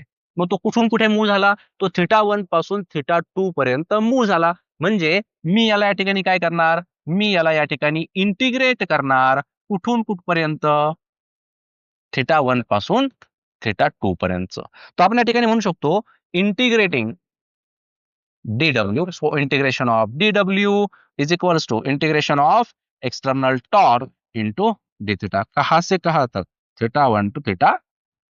सो इंटिग्रेशन ऑफ dx काय असतो, x. तसं dw चं काय लिहिते, w. आणि एक्सटर्नल टॉर्क काय आहे, θ1 to θ2. एक्सटर्नल टॉर्क काय आहे, mb sin थिटा. लिहा त्याला इथे mb sin theta d theta. चला आता याला इंटिग्रेट करा. w is equal to mb तर कॉन्स्टंट आहे, काढा त्याला बाहेर. आणि उरलं कोण तिथे, साइन थिटा. तर साइन थिटाचं इंटिग्रेशन काय झालं, ते झालं मायनस कॉस थिटा. कुठून कुठपर्यंत, θ1 पासून θ2 पर्यंत. नंतर हे जे लिमिट्स असतात हे या ठिकाणी ठेवून द्या. म्हणजे आपल्याला भेटेल w is equals to minus mb किंवा मायनस, बाहेर नाही काढलं तरी चालेल, काही अडचण नाही, किंवा बाहेर काढूयात. चला, mb ब्रॅकेटमध्ये कोण उरेल, कॉस θ2 मायनस कॉस θ1. तर हे जे वर्क आहे बघा, एवढं वर्क हा मॅग्नेटिक डायपोल या एक्सटर्नल मॅग्नेटिक फील्ड मध्ये परफॉर्म करतो. आणि ह्याच वर्क डनला आपण काय म्हणणार आहोत, यालाच आपण म्हणणार आहोत change in potential energy. And that is equals to minus mb cos θ2 minus minus mb cos θ1. असंही आपल्याला लिहू शकतो. ही जर टर्म आपण आतमध्ये घेऊन गेलो तर त्याला अशा फॉर्म मध्ये लिहिता येतं. परंतु आता इथपर्यंत क्लिअर आहे सर्वांना. आता आपण यामध्ये असं कन्सिडर करूयात की आपण याची पोटेन्शियल एनर्जी एका पर्टिक्युलर पॉइंट वरती फाइंड आउट करतोय. समजा आता तो इथे होता ना, तो आता इथून असा आला, म्हणजे या पॉइंट पासून ह्या पॉइंट पर्यंत तो मूव्ह झाला. म्हणजे एका पर्टिक्युलर पॉइंट वरती, या पॉइंट वरती जर त्यांनी मला विचारलं असतं की याची पोटेन्शियल एनर्जी किती आहे, तर मला जी सुरुवातीची जी आपण त्याची पोझिशन घेतलेली आहे ना, ह्या सुरुवातीच्या पोझिशनला आपल्याला त्याची रेफरन्स पोझिशन घ्यावी लागते. आणि त्या रेफरन्स पोझिशनला त्याची जी पोटेन्शियल एनर्जी असणार आहे ती 0 कन्सिडर करावी लागते. म्हणजे सिम्पली या ठिकाणी ही जी टर्म आहे ही टर्म 0 बनायला पाहिजे. त्यासाठी θ1 किती असायला पाहिजे, त्यासाठी θ1 जो आहे तो 90 डिग्री बनायला पाहिजे. जर थिटा जर 90 डिग्री इथे झाला तो कॉस 90 ची किंमत 0 येईल आणि ही टर्म पूर्णपणे 0 बनेल. तर θ1 ला आपण 90 म्हणूयात आणि θ2 ला आपण थिटा सिम्पली कन्सिडर करूयात. तर या ठिकाणी ही जी चेंज इन पोटेन्शियल एनर्जी आपल्याला भेटेल ती असणार आहे मायनस mb कॉस थिटा. तर एखाद्या पर्टिक्युलर पॉईंटवरती जर आपल्याला चेंज इन पोटेन्शियल एनर्जी काढायची असेल तर ती आपण या फॉर्म्युलेने काढू शकतो. जेवढं वर्क त्याने परफॉर्म केलं या डायपोलने, इथून इथपर्यंत असा जो मूव्ह झाला, इथे जे काही वर्क परफॉर्म केलेलं आहे त्याच वर्कला आपण त्याची चेंज इन पोटेन्शियल एनर्जी म्हणालेलो आहोत. आणि ते किती असणार आहे, ते असणार आहे मायनस mb कॉस थिटा. आता यामध्ये सुद्धा बघा, यामध्ये सुद्धा 3 केसेस तयार होतात. त्यामध्ये पहिली केस आपण बघूयात. पहिल्या केसमध्ये असं कन्सिडर करूयात की थिटाची किंमत जी आहे ती 0 डिग्री आहे. आता 0 डिग्री कोणामध्ये, यम आणि बी मध्ये, नाही का, यम आणि बी मध्ये थिटा किती झाला, 0. म्हणजे मॅग्नेटिक डायपोल मोमेंट आणि मॅग्नेटिक फील्ड हे दोन्ही एकमेकांना पॅरलल झाले, तेव्हा अशा प्रकारे मूव्ह झाला हा. ठीक आहे. मग थिटा किती झाला दोघांमध्ये 0 डिग्री. मग इथे चेंज इन पोटेन्शियल एनर्जी आपल्याला काय भेटेल? कॉस 0 किती असतो 1, म्हणजे हा झाला -mb. म्हणजे सर्वात कमी पोटेन्शियल एनर्जी मिनिमम. लक्षात आलं का तुमच्या? मिनिमम. त्यांनी शब्द वापरला ना मिनिमम आणि मॅक्झिमम. तर इथे काय झालं? मिनिमम पोटेन्शियल एनर्जी झाली, निगेटिव्ह आहे मिनिमम पोटेन्शियल एनर्जी. त्यामुळे याला आपण असं म्हणतो की जो मॅग्नेटिक डायपोल आहे तो एका स्टेबल स्टेटमध्ये आहे. सर्वात कमी पोटेन्शियल एनर्जी आहे म्हणजे स्टेट कशी झाली त्याची? स्टेबल झाली. दुसरी केस जर आपण या ठिकाणी बघितली तर सेकंड केसमध्ये थिटाची किंमत आपण 180 डिग्री घेऊयात. 180 घेतल्यानंतर काय होईल? 180 कुणामध्ये? या डायपोलमध्ये आणि या फील्डमध्ये. आता नॉर्थ पोल इकडे आहे, साऊथ पोल इकडे आहे. मग काय येईल? Delta u is equal to cos 180 झाला -1, मायनस इंटू मायनस प्लस, म्हणजे हा फक्त MB येणार. ते झाली मॅक्झिमम पोटेन्शियल एनर्जी. पॉझिटिव्ह आहे ना, तर मॅक्झिमम पोटेन्शियल एनर्जी. आणि ही जी स्टेट असते याची, ही अनस्टेबल असते, अनस्टेबल स्टेट. तिसरी कंडिशन घेऊयात, केस 3. केस 3 मध्ये काय घ्यायचं? Theta exactly 90 degree. आता 90 डिग्री कोणामध्ये झाला? मॅग्नेटिक डायपोल आणि मॅग्नेटिक फील्ड मध्ये, म्हणजे असं नॉर्थ इथे साऊथ इथे. हा झाला मॅग्नेटिक डायपोल मोमेंट आणि झाली मॅग्नेटिक फील्ड, दोन्ही परपेंडिक्युलर झाले. मग परपेंडिक्युलर जर दोघे झाले की तिथे जो पोटेन्शियल एनर्जी असते ती काही स्टोअर होत नाही, म्हणजे इथे पोटेन्शियल एनर्जी 0 बनते. आलं का लक्षात? तर हे डेरिवेशन जे ते पेपरला येऊ शकतं, हे फॉर्म्युले जे ते लक्षात ठेवा. ह्या केसेस महत्वाच्या आहेत. सीईटी वरती यावरती प्रश्न जो आहे तो तयार होऊ शकतो. तर आपण याचा ग्राफ देखील बनवू शकतो. आता ग्राफ कोणामध्ये बनवायचा आहे? तो बनवायचा आहे पोटेन्शियल एनर्जी आणि अँगल मध्ये. याच्या व्यतिरिक्त या ठिकाणी हा जो मॅग्नेट अँग्युलर ऑसिलेशन आपल्याला दाखवतो, त्याचा जो टाइम पिरियड असतो एक ऑसिलेशन कंप्लीट करण्याचा, तो किती आहे याचा फॉर्म्युला सुद्धा आपण डिराईव्ह करणार आहोत. सर्वात आधी आपण बघूयात की या ठिकाणी याचा जो ग्राफ आहे हा ग्राफ कसा तयार होणार. तर आपण या ठिकाणी वाय एक्सिस वरती पोटेन्शियल एनर्जी घेऊयात. या ठिकाणी ही जी आहे ही पोटेन्शियल एनर्जी आहे आणि एक्स एक्सिस वरती आपण अँगल घेऊयात. तर अँगल कुठून सुरुवात करायची? 0 पासून. त्यानंतर सेकंड अँगल आपण घेतलेला आहे 90 डिग्री आणि थर्ड घेतलेला आहे 180 डिग्री. इथे वाय एक्सिस वरती मिनिमम पोटेन्शियल एनर्जी दाखवूयात, जी की -MB आहे आणि मॅक्झिमम पोटेन्शियल एनर्जी +MB आहे. त्याचा जर आपण ग्राफ प्लॉट केला तर हा ग्राफ आपल्याला असा भेटताना दिसतोय. म्हणजे सर्वात कमी पोटेन्शियल एनर्जी 0 डिग्रीला असणार आहे. 90 डिग्री ज्यावेळेस आपण व्हॅल्यू ठेवतो त्यावेळेस 0 असणार आहे. आता हा -0 पेक्षा कमी झाला. मग इथे कोणती कंडिशन, इथे कोणती स्टेट होती याची? याची स्टेबल स्टेट होती. आणि ज्यावेळेस आपण थिटाची किंमत 180 डिग्री ठेवू त्यावेळेस आपल्याला मॅक्झिमम पोटेन्शियल एनर्जी जी आहे ती मिळणार आहे. तर असा हा जो ग्राफ आहे याचा तयार होत असतो. आता अजून एक गोष्ट लक्षात ठेवायची काय आहे आपल्याला, की ज्यावेळेस हा मॅग्नेट अशा प्रकारे या ठिकाणी रोटेट होतोय आणि आपण त्याला पुन्हा वापस घेऊन जात आहोत, तर त्याला रेस्टोरिंग टॉर्क असं म्हणणार आहोत. आणि रेस्टोरिंग टॉर्क आपण लिहिताना त्या ठिकाणी मायनस साईन जे आहे ते लावणार आहोत. ठीक आहे. मग सर्वात आधी आपण असं बघूयात की जो टॉर्क आहे बघा, टॉर्कला आपण torque in terms of angular acceleration लिहू शकतो. अँग्युलर ऍक्सेलरेशन म्हणजे अल्फा. बघा, डिस्प्लेसमेंट, व्हेलॉसिटी आणि ऍक्सेलरेशन हे रिलेटेड असतात. जसं की डिस्प्लेसमेंट आपल्याकडे काय? अँग्युलर डिस्प्लेसमेंट आहे म्हणजे थिटा आहे. त्यानंतर अँग्युलर व्हेलॉसिटी म्हणजे ओमेगा आणि अँग्युलर ऍक्सेलरेशन म्हणजे अल्फा. जर आपण याचा डेरिव्हेटिव्ह घेतला विथ रिस्पेक्ट टू टाइम तर आपल्याला अँग्युलर व्हेलॉसिटी भेटते. अँग्युलर व्हेलॉसिटीचा विथ रिस्पेक्ट टू टाइम जर आपण डेरिव्हेटिव्ह घेतलं तर आपल्याला अँग्युलर ऍक्सेलरेशन भेटतं. म्हणजे इन शॉर्ट आपण असं म्हणू शकतो की अल्फा काय आहे? Alpha D omega by d T आहे. बरोबर आहे. आणि ओमेगा काय आहे? ओमेगा म्हणजे D theta by d T आहे. याचा अर्थ काय झाला की जो अल्फा असणार आहे तो D2 theta upon d t square बनणार आहे. बरोबर आहे. तर अल्फाच्या जागेवरती आपण D2 theta by d t square अशी ही जी टर्म आहे ते लिहू शकतो. In short we can say, पहिल्यांदा आपण फॉर्म्युला लिहून घेऊ. टाऊ इज इक्वल्स टू काय असतो? तो असतो moment of inertia into alpha. So this alpha is angular acceleration. या अल्फाला काय म्हणायचंय? अँग्युलर ऍक्सेलरेशन असं म्हणायचंय. मग याच्या जागेवरती आपण काय लिहिणार आहोत? याच्या जागेवरती आपण अँग्युलर डिस्प्लेसमेंटचा फॉर्म लिहिणार आहोत. म्हणजे सिम्पली आपण असं म्हणू शकतो की tau is equals to I into आणि अल्फा म्हणजे कोण D2 theta upon dt square. याला म्हणूयात इक्वेशन नंबर 1. आता जो रेस्टोरिंग टॉर्क असणार आहे तो काय असणार आहे? रेस्टोरिंग टॉर्क तो असणार आहे tau is equals to minus m b sine theta. आता मायनस का लावला? कारण तो ऑपोजिट डायरेक्शन मध्ये जाणार आहे त्यामुळे. ठीक आहे. तर मग आता थिटा जो आहे हा थिटा खूप लहान आहे. Theta is too small. हा जर खूप लहान असेल तर मॅथ्स मध्ये आपण म्हणतो की साइन थिटा किंवा टॅन थिटा हा जो असतो हा थिटाच्या बरोबरच असतो. ज्यावेळेस थिटाची किंमत ही खूप लहान असते त्यावेळेस साइन किंवा टॅनला आपण फक्त थिटा असं लिहित असतो. त्यामुळे हे जे इक्वेशन नंबर 2 आहे बघा, याला आपण असं परत मॉडिफाय करू शकतो, minus m b into theta. याला म्हणूयात इक्वेशन नंबर 3. आता तुम्ही इक्वेशन 1 आणि इक्वेशन 3 इक्वेट करा. So by equating equation 1 and 3, तर इक्वेशन 1 आणि इक्वेशन 3 यांची LHS सारखीच आहे. टाऊ इथे पण टाऊ आहे, इथे पण टाऊ आहे. तर त्यांची RHS सुद्धा सारखी असेल. मग RHS काय आहे पहिल्या इक्वेशनची? ती आहे I into D2 theta upon dt square is equals to, इकडे काय आहे? इकडे आहे minus m b into theta. ठीक आहे.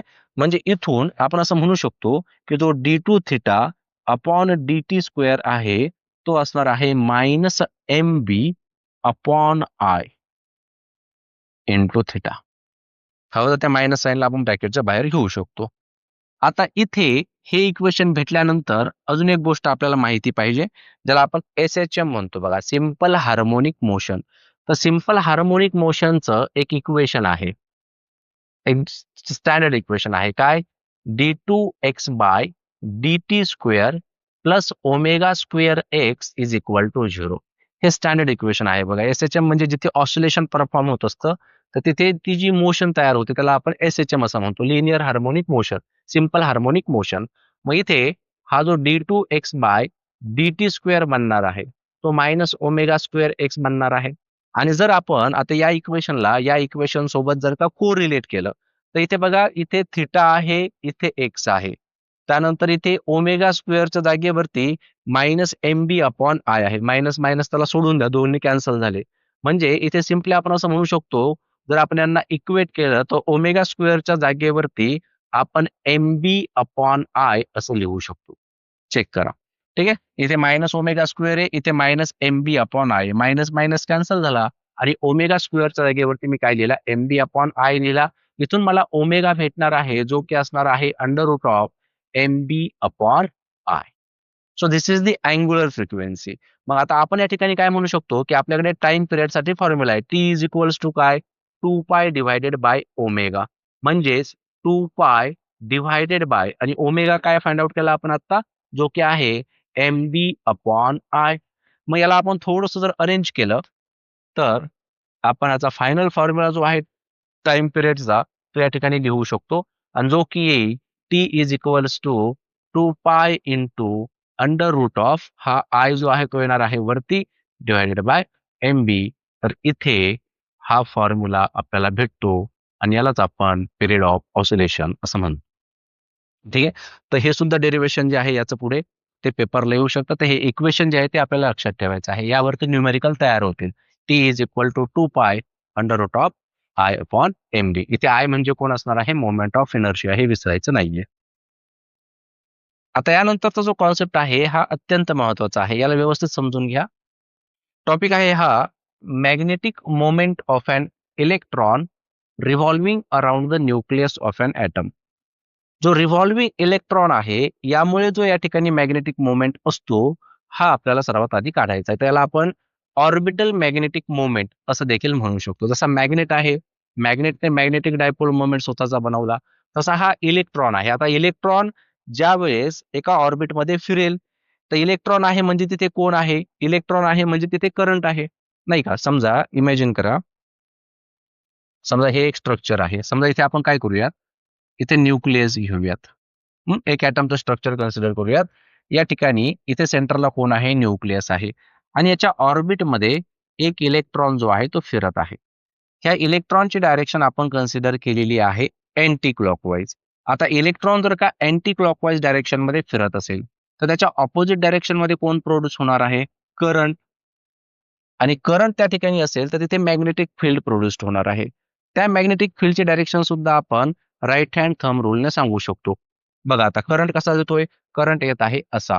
तर ज्या डायरेक्शन मध्ये करंट जातो त्या डायरेक्शन मध्ये आपण कर्ल फिंगर ठेवायचे असतात. सर्क्युलर लूप मध्ये राईट हँड थंब रूल उलटा करायचा. नाही का? म्हणजे थंब पहिल्यांदा आपल्याला करंट दाखवायचा ना, सिंपल लिनियर मध्ये. समजा ही वायर आहे, याच्यात करंट असा चालला, तर त्या डायरेक्शन मध्ये आपण थंब ठेवायचो आणि कर्ल फिंगर आपल्याला मॅग्नेटिक फील्डचे डायरेक्शन द्यायचे. इथे उलटं असतं. सर्क्युलर लूपमध्ये इलेक्ट्रॉन फिरताना हे कर्ल फिंगर्स आपल्याला करंटच्या डायरेक्शन मध्ये ठेवायचे असतात आणि हा थंब कुठे येतो? आतमध्ये, इनवर्ड. म्हणजे इथे जी मॅग्नेटिक फील्ड तयार होते ती इनवर्ड आहे. बोर्डला परपेंडिक्युलर आहे, इनवर्ड. ठीक आहे? अशा प्रकारे. क्रॉसमध्ये आपण नॉर्मली जी मॅग्नेटिक फील्ड आहे ते दाखवत असतो. आता इथे जर का आपल्याला याने जो मॅग्नेटिक मोमेंट क्रिएट केलेला आहे, त्याला आपण नाव दिलेलं आहे ऑर्बिटल मॅग्नेटिक मोमेंट आणि याचा फॉर्म्युला असतो I इंटू ए. ए म्हणजे काय? ए म्हणजे या इलेक्ट्रॉनने हा जो एरिया कव्हर केलेला आहे. आता कसा आहे हा एरिया बघा बरं. हा एरिया तर पूर्णपणे सर्कल आहे. म्हणजे एच्या जागेवरती आपण काय लिहू शकतो? पाय आर स्क्वेअर लिहू शकतो आणि आय म्हणजे करंट आहे. आता हा किती त्या ठिकाणी सायकल्स असतात त्यावरती डिपेंड असतं. Normally N into I into A आपण लिहितो. एन म्हणजे नंबर ऑफ टर्न्स. ठीक आहे. तर आय इंटू ए आता आपण जे फाइंड आउट करत आहोत ते एका टर्नसाठी फाइंड आउट करत आहोत. मग एरिया किती झाला? तो झाला पाय आर स्क्वेअर. येते का लक्षात? तर पहिला फॉर्म्युला बेसिक काय? जर आपल्याला ऑर्बिटल मॅग्नेटिक मोमेंट काढायचा असेल तर करंट इंटू एरिया हा त्याचा फॉर्म्युला आहे. एरिया कोणता घ्यायचा? हा इलेक्ट्रॉन जो एरिया कव्हर करत असेल तो एरिया घ्यायचा जो की असणार आहे पाय आर स्क्वेअर. याला व्यवस्थित समजून घ्या. यामध्ये 2-3 गोष्टी ज्या आहेत त्या पेपरला विचारल्या जातात. तर सर्वात आधी या ठिकाणी जर आपल्याला करंट काढायचा असेल तर करंटचा काय फॉर्म्युला आहे? करंटचा फॉर्म्युला आहे current is equal to charge upon time. बरोबर आहे. चार्ज कोण आहे? इलेक्ट्रॉन. म्हणून इलेक्ट्रॉन अपॉन टाइम केला. बरं आता या ठिकाणी जर आपण बघितलं तर इलेक्ट्रॉन जो आहे तो अशा पद्धतीने मूव्ह होत आहे. याची कोणती व्हेलॉसिटी आहे? याची अँग्युलर व्हेलॉसिटी आहे कारण तो अँग्युलर मोशन शो करत आहे. त्याच्या व्यतिरिक्त हा आपल्याला एक टँजेन्शियल व्हेलॉसिटी सुद्धा शो करत आहे. बरोबर आहे की नाही? ज्याला आपण लिनियर व्हेलॉसिटी असं म्हणतो. म्हणजे इथून इथपर्यंत हा लिनियरली मूव्ह होत आहे. तर व्ही म्हणजे लिनियर व्हेलॉसिटी झाली, ओमेगा म्हणजे अँग्युलर व्हेलॉसिटी झाली आणि या दोघांमध्ये एक रिलेशन असतं. काय असतं ते relation? V is equals to r into omega. ठीक आहे? हे एक लक्षात ठेवायचं आहे. आता इथे current is equals to charge upon time आपण लिहिला.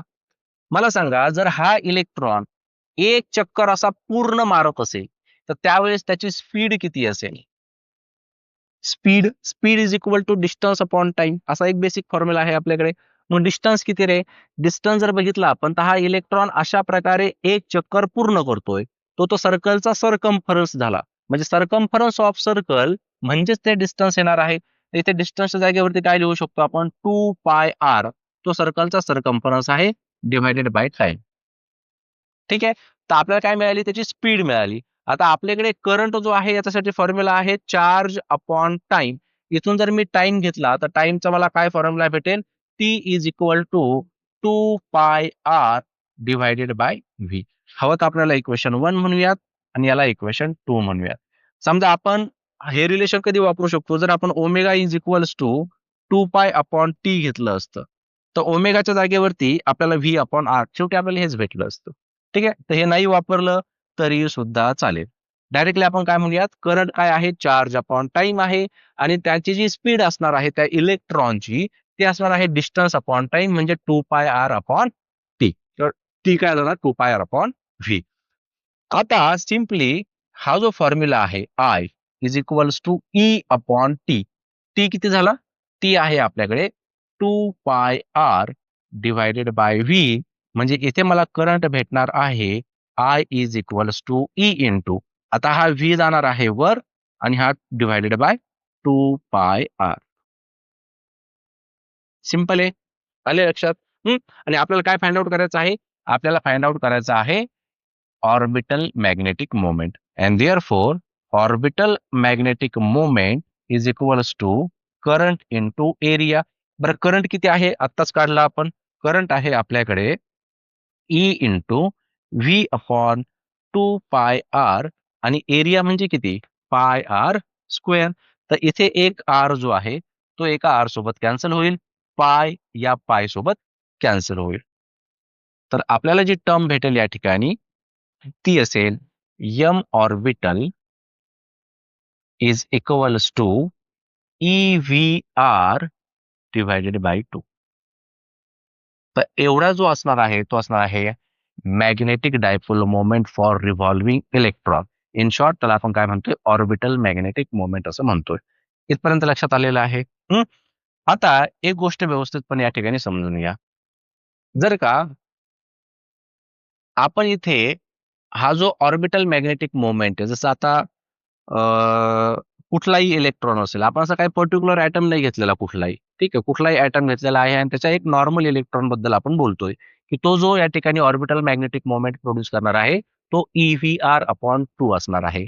पण जर आपण या ठिकाणी जर का बोहर्सचे पॉस्ट्युलेट्स बघितले, बोहर्स सेकंड पॉस्ट्युलेट यांनी आपल्याला हायड्रोजनसाठी सांगितलेलं आहे. त्यांचं काय म्हणणं होतं की इलेक्ट्रॉन जो आहे तो कुठल्याही ऑर्बिटमध्ये फिरत असू द्या, त्याचा जो अँग्युलर मोमेंटम असतो, इथे मी असं मेन्शन करतो बाय बोहर्स सेकंड पॉस्ट्युलेट. सेकंड पॉस्ट्युलेट मध्ये यांनी आपल्याला काय सांगितलेलं आहे की कुठलाही इलेक्ट्रॉन असेल तो ज्या ऑर्बिटमध्ये फिरतो त्या ऑर्बिटमध्ये त्या इलेक्ट्रॉनचा जो अँग्युलर मोमेंटम असतो, व्यवस्थितपणे ऐका, त्या इलेक्ट्रॉनचा अँग्युलर मोमेंटम, मोमेंटम काय आहे बेसिकली मास इंटू व्हेलॉसिटी आहे, मास इंटू व्हेलॉसिटी. पण जर अँग्युलर मोमेंटम आपण घेतलं तर त्याला आपण रेडियसने मल्टिप्लाय करतो. ठीक आहे. तर हा जो आहे MVR याला म्हणायचं अँग्युलर मोमेंटम. तर त्यांचं असं म्हणणं आहे की इलेक्ट्रॉन ज्या ऑर्बिटमध्ये फिरणार आहे त्या ऑर्बिटमध्ये त्या इलेक्ट्रॉनचं मोमेंटम हे H अपॉन 2π याच्या इंटेजर मल्टिपल इतकं असतं. इंटेजर मल्टिपल म्हणजे n. जसं की नंबर ऑफ ऑर्बिट आहे, n ची किंमत 1 2 3 4 अशी जी आहे ती येणार आहे. मग त्यांनी आपल्याला असं सांगितलं की इलेक्ट्रॉनचा जो अँग्युलर मोमेंटम असतो हा H अपॉन 2π च्या इंटेजर मल्टिपल इतका असतो. सो MVR जो आहे याच्या जागेवरती आपण NH अपॉन 2π असं लिहू शकतो. समजा आता हायड्रोजनचं जर आपण घेतलं, त्यांनी आपल्याला हायड्रोजनसाठीच सांगितलेलं आहे. इलेक्ट्रॉन हा जर का फर्स्ट ऑर्बिटमध्ये असेल तर n ची किंमत 1 ठेवायची, सेकंड ऑर्बिटमध्ये असेल तर 2 ठेवायची, अशा पद्धतीने. म्हणजे n जो आहे हा 1 2 3 असे इंटेजर असणार आहे. ठीक आहे. आता त्याचा उपयोग आपल्याला या डेरिव्हेशन मध्ये करायचा आहे. कारण इथे बघा, इथे आपण म्हणतोय m ऑर्बिटल, हा जो m ऑर्बिटल आपल्याकडे आहे तो आहे EVR डिव्हायडेड बाय 2. याला जर का मी मासने मल्टिप्लाय आणि जर डिव्हाइड केलं तर बघा, मी मासने मल्टिप्लाय पण करतोय आणि डिव्हाइड पण करतोय. म्हणजे मला या ठिकाणी जो हा ऑर्बिटल मॅग्नेटिक मोमेंट भेटेल हा काय असेल, याला आपण असं लिहूयात का मग E इंटू MVR. बघा, MVR डिव्हायडेड बाय 2m. आणि MVR म्हणजे कोण, इथे वाटलंच तर मेन्शन करूयात आपण. MVR म्हणजे अँग्युलर मोमेंटम आणि अँग्युलर मोमेंटम आपण L या लेटरने दाखवत असतो. म्हणजे या ठिकाणी आपण असं म्हणू शकतो की जो ऑर्बिटल मॅग्नेटिक मोमेंट आहे तो आपल्याला काय भेटेल, E into L upon 2m. आलं लक्षात? ठीक आहे. तर या टर्म मध्ये सुद्धा आपण ऑर्बिटल मॅग्नेटिक मोमेंट काढू शकतो किंवा या L ला जर मी इकडे घेतलं तर आपल्याला काय भेटेल, M orbital divided by L is equals to काय उरलं इकडे, E अपॉन 2m. तर इथे ई म्हणजे कोण झालं, इलेक्ट्रॉन झालं आणि एम म्हणजे त्याचं मास झालं. आता इथे जर ई आणि एम बघितलं तर हे दोन्ही पण कॉन्स्टंट्स आहेत आणि 2 हा देखील कॉन्स्टंट आहे. म्हणजे ही पूर्ण टर्म जी आहे ही टर्म या ठिकाणी कॉन्स्टंट बनत आहे. याचा अर्थ त्या इलेक्ट्रॉनचा जो ऑर्बिटल मोमेंट असणार आहे याचा orbital magnetic moment divided by angular momentum हा एक कॉन्स्टंट भेटणार आहे. लक्षात येत आहे का? हा काय असणार आहे, एक कॉन्स्टंट असणार आहे, कारण हे दोन्ही पण काय आहेत, कॉन्स्टंट आहेत. त्यामुळे याची व्हॅल्यू काय झाली, कॉन्स्टंट झाली. मग रेशो जर आपण बघितलं तर कुणाचा रेशो कॉन्स्टंट येतोय, एम ऑर्बिटल आणि एल म्हणजे अँग्युलर मोमेंटम, ह्या दोघांचा रेशो झाला कॉन्स्टंट आणि या रेशोलाच या ठिकाणी जायरोमॅग्नेटिक रेशो असं म्हणतात. त्याला काय म्हणायचं? याला म्हणायचं जायरोमॅग्नेटिक रेशो. याच्यावरती प्रश्न असतो जो आपल्याला माहिती पाहिजे. तर जायरोमॅग्नेटिक रेशो एक कॉन्स्टंट आहे आणि it is the ratio of orbital magnetic moment of an electron to the angular momentum of an electron. त्या दोघांचा रेशो जर आपण घेतला तर जो रेशो आपल्याला भेटत असतो तो एक कॉन्स्टंट असतो आणि त्याच रेशोला नाव असतं जायरोमॅग्नेटिक रेशो. आलं का लक्षात? आता या ठिकाणी पुढे बघा, समजा आपल्याला मी थोडस तिथे लक्ष द्या. आता इथे आपल्याला व्हॅल्यू मिळाली m orbital upon l is equal to E upon 2m. मग ही व्हॅल्यू जर का आपण आता इथे ठेवली तर आपल्याला काय भेटेल? तर एम ऑर्बिटल असं म्हणतो मी, M orbital is equal to E upon 2m. आता हा एल जो आहे म्हणजे हेच इक्वेशन मी पुन्हा लिहितोय इंटू स्मॉल एल. ठीक आहे, तर इथे लिहितो पुन्हा m orbital is equals to E upon 2m. आणि एल म्हणजे बघा कशाच्या बरोबर असेल आता? एल जर म्हटलं तर हा एलच झाला ना. एम व्ही आर हा कशाच्या इक्वल आहे? हा एलच्या इक्वल आहे. म्हणजे याच्या जागेवरती मी एल सुद्धा लिहू शकतो. बरोबर आहे? तर आपण इथे असं मेन्शन करूयात की यल म्हणजेच कोण आहे? यल म्हणजेच एन एच अपॉन 2 पाय आहे. मग येथे आपण एन एच अपॉन 2 पाय ने मल्टिप्लाय करूयात. म्हणजे आपल्याला काय भेटेल? या ठिकाणी इक्वेशन जे आहे, जर हायड्रोजन असेल आणि त्या ठिकाणी एन ची किंमत जर आपण 1 ठेवली म्हणजे त्या ऑर्बिटची किंमत जर आपण इथे 1 ठेवली तर आपल्याला या ठिकाणी m orbital is equals to, हा बोला काय राहील? इथे 1 ठेवायचा, e into h upon 2 into 2 4 पाय एम अशी ही जी व्हॅल्यू आहे, ही व्हॅल्यू आपल्याला भेटते. या ठिकाणी एच जो असतो ना, या एच ला प्लँक्स कॉन्स्टंट असं म्हटलं जातं. तो सुद्धा कॉन्स्टंटच आहे. मग इथे हे सगळे कसे झाले? हे सगळे कॉन्स्टंटच झाले. मग याची जर आपण किंमत ठेवली आणि याची किंमत ठेवल्यानंतर जर आपण व्हॅल्यू फाइंड आउट केली तर ती व्हॅल्यू आपल्याला 9.274 इंटू 10⁻⁻24 अँपियर पर मीटर स्क्वेअर एवढी भेटते. किती भेटते याची व्हॅल्यू आपल्याला? ही व्हॅल्यू लक्षात ठेवायची आहे. महत्वाचं आहे, सीईटी मध्ये आपल्याला ही व्हॅल्यू विचारली जाऊ शकते. 9.274 इंटू 10⁻⁻24 आणि यालाच आपण या ठिकाणी बोहर मॅग्नेटोन असं म्हणत असतो. आलं लक्षात? बोहर मॅग्नेटोनची किंमत किती झाली मग? 9.274 इंटू 10⁻⁻24. आय होप तुम्हाला हा कॉन्सेप्ट जो आहे तो व्यवस्थित समजला असेल. आणि जर तुम्हाला काही अडचण असेल तर ती तुम्ही कमेंटमध्ये टाका. मी 100% त्याचा रिप्लाय देईल. यानंतरचा जो कॉन्सेप्ट आहे तो आहे मॅग्नेटायझेशन अँड मॅग्नेटिक इंटेन्सिटी. या टॉपिक वरती देखील भरपूर वेळा प्रश्न जो आहे तो पेपरला विचारण्यात आला, ज्यामध्ये मॅग्नेटायझेशनची डेफिनेशन, त्याचं एसआय युनिट आणि डायमेन्शन विचारण्यात आलेलं आहे. त्याच्यासोबत मॅग्नेटिक इंटेन्सिटी काय असते, मॅग्नेटिक ससेप्टिबिलिटी काय असते, असा प्रश्न पेपरला येऊ शकतो. तर सर्वात आधी आपण काही बेसिक टर्मिनॉलॉजी याच्या समजून घेऊया, ज्याच्यामध्ये हे सर्व कॉन्सेप्ट क्लिअर होतील. जसं की पहिली टर्मिनॉलॉजी आहे ज्याला आपण म्हणतो मॅग्नेटिक ससेप्टिबिलिटी. मॅग्नेटिक ससेप्टिबिलिटी आहे, मॅग्नेटिक परमेबिलिटी आधी बघूयात. Magnetic permeability. आता मॅग्नेटिक परमेबिलिटी म्हणजे काय? याला आपण म्यू या लेटरने इंडिकेट करत असतो. ठीक आहे. बघा आपण दोन प्रकारचे मटेरियल बघितले, एक आहे मॅग्नेटिक मटेरियल, एक आहे नॉन मॅग्नेटिक मटेरियल. जर मॅग्नेटिक मटेरियल आपण एक्सटर्नल मॅग्नेटिक फील्ड मध्ये जर ठेवले तर ते मॅग्नेटाइज्ड होतात. ठीक आहे, म्हणजे एखादा मटेरियल जर मॅग्नेटाइज्ड होत असेल तर त्या ठिकाणी असणारी मॅग्नेटिक परमेबिलिटी जास्त आहे. आणि जर तो मटेरियल लवकर मॅग्नेटाइज्ड होत नसेल तर तिथे मॅग्नेटिक परमेबिलिटी खूप कमी आहे असं मानलं जातं. ठीक आहे, तर आपण इथे असं म्हणू शकतो की समजा एक मटेरियल आपण या ठिकाणी घेऊयात. आपण आता गोष्ट करणार आहोत ती मॅग्नेटिक मटेरियलचीच.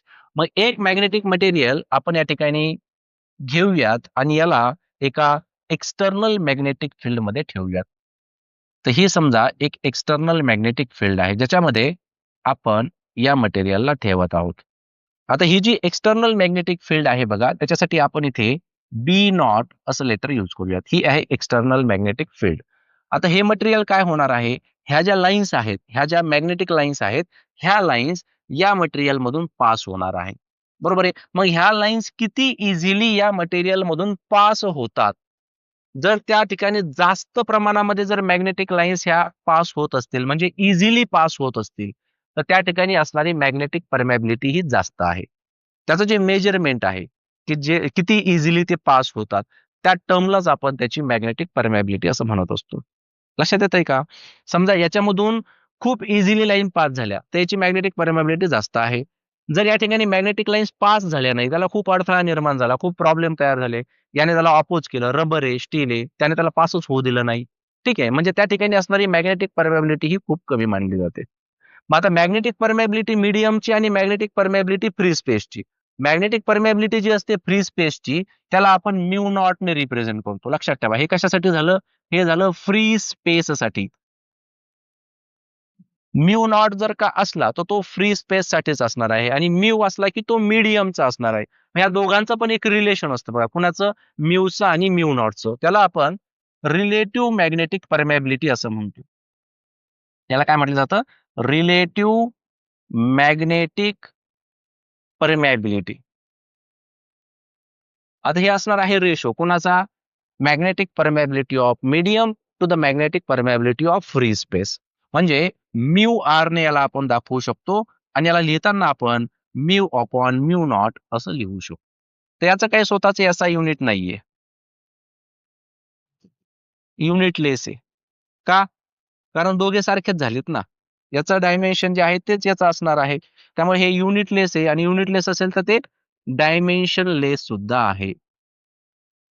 त्याचं काही डायमेन्शन पण राहणार नाहीये. येतंय लक्षात? So what is relative magnetic permeability? It is the ratio of magnetic permeability of medium. Mu म्हटलं की मीडियम आणि म्यू नॉट म्हटलं की free space. Magnetic permeability of free space. हा जो magnetic permeability of free space असतो mu naught, याची किंमत फिक्स असते. किती? ती असते 4 pi into 10 to the power -7 weber per metre. Weber म्हणजे ते ऍक्च्युअली कशाचं युनिट झालं? मॅग्नेटिक फ्लक्सचं झालं.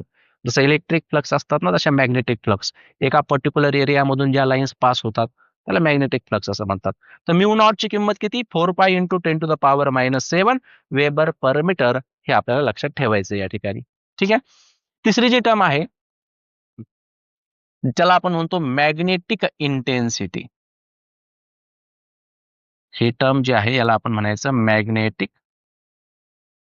इंटेन्सिटी. याला दाखवताना आपण एच हे लेटर यूज करतो. आता तेच एक्झाम्पल आपण पुन्हा घेऊयात. समजा या ठिकाणी आपण एक मॅग्नेटिक मटेरियल घेत आहोत. हे एक मॅग्नेटिक मटेरियल आहे आणि या मॅग्नेटिक मटेरियलला आपण ठेवणार आहोत एका एक्सटर्नल मॅग्नेटिक फील्डमध्ये. आता याला व्यवस्थितपणे समजून घ्या. याला मॅग्नेटिक इंटेन्सिटी म्हणा किंवा याला मॅग्नेटायझिंग फोर्स म्हणा, एकच आहे दोन्ही पण. ठीक आहे. हा बी नॉट आहे. ही झाली कोणती फील्ड? ही झाली एक्सटर्नल मॅग्नेटिक फील्ड. आणि ह्या एक्सटर्नल मॅग्नेटिक फील्डमध्ये आपण एका मॅग्नेटिक मटेरियलला ठेवत आहोत. मग आता ही जी फील्ड या ठिकाणी आपण अप्लाय केलेली आहे, याची किती स्ट्रेंथ आहे? याची किती पॉवर आहे? तो या मटेरियलला किती मॅग्नेटाइज करू शकतो? त्या पॉवरला, त्याच्या स्ट्रेंथला आपण मॅग्नेटिक इंटेन्सिटी असं म्हणतो. मॅग्नेटिक इंटेन्सिटी म्हणजे जी फील्ड आपण अप्लाय करत असतो त्याची इंटेन्सिटी. त्याच्यामध्ये किती पॉवर आहे, त्याच्यामध्ये त्याची किती स्ट्रेंथ आहे, तो त्या मटेरियलला किती मॅग्नेटाइज करू शकतो. तर त्याला आपण म्हणतो मॅग्नेटिक इंटेन्सिटी. आणि ही मॅग्नेटिक इंटेन्सिटी जर आपल्याला काढायची असेल, तर नॉर्मली या ठिकाणी एच इज इक्वल्स टू आपण फॉर्म्युला घेत असतो बी नॉट. बी नॉट म्हणजे काय झालं? बी नॉट म्हणजे एक्सटर्नल मॅग्नेटिक फील्ड झाली डिवायडेड बाय म्यू नॉट. ठीक आहे. Magnetic permeability of free space. तर या फॉर्म्युल्याने आपण एच ची किंमत जी आहे ती काढू शकतो. म्हणजे आपल्याला पर्टिक्युलरली त्या मीडियमची किती स्ट्रेंथ आहे, त्या मीडियमची म्हणण्यापेक्षा त्या मॅग्नेटिक फील्डची किती स्ट्रेंथ आहे जी आपण अप्लाय करतोय, ती टर्म जी असते त्यालाच आपण मॅग्नेटिक इंटेन्सिटी असं म्हणतोय. लक्षात येतंय का?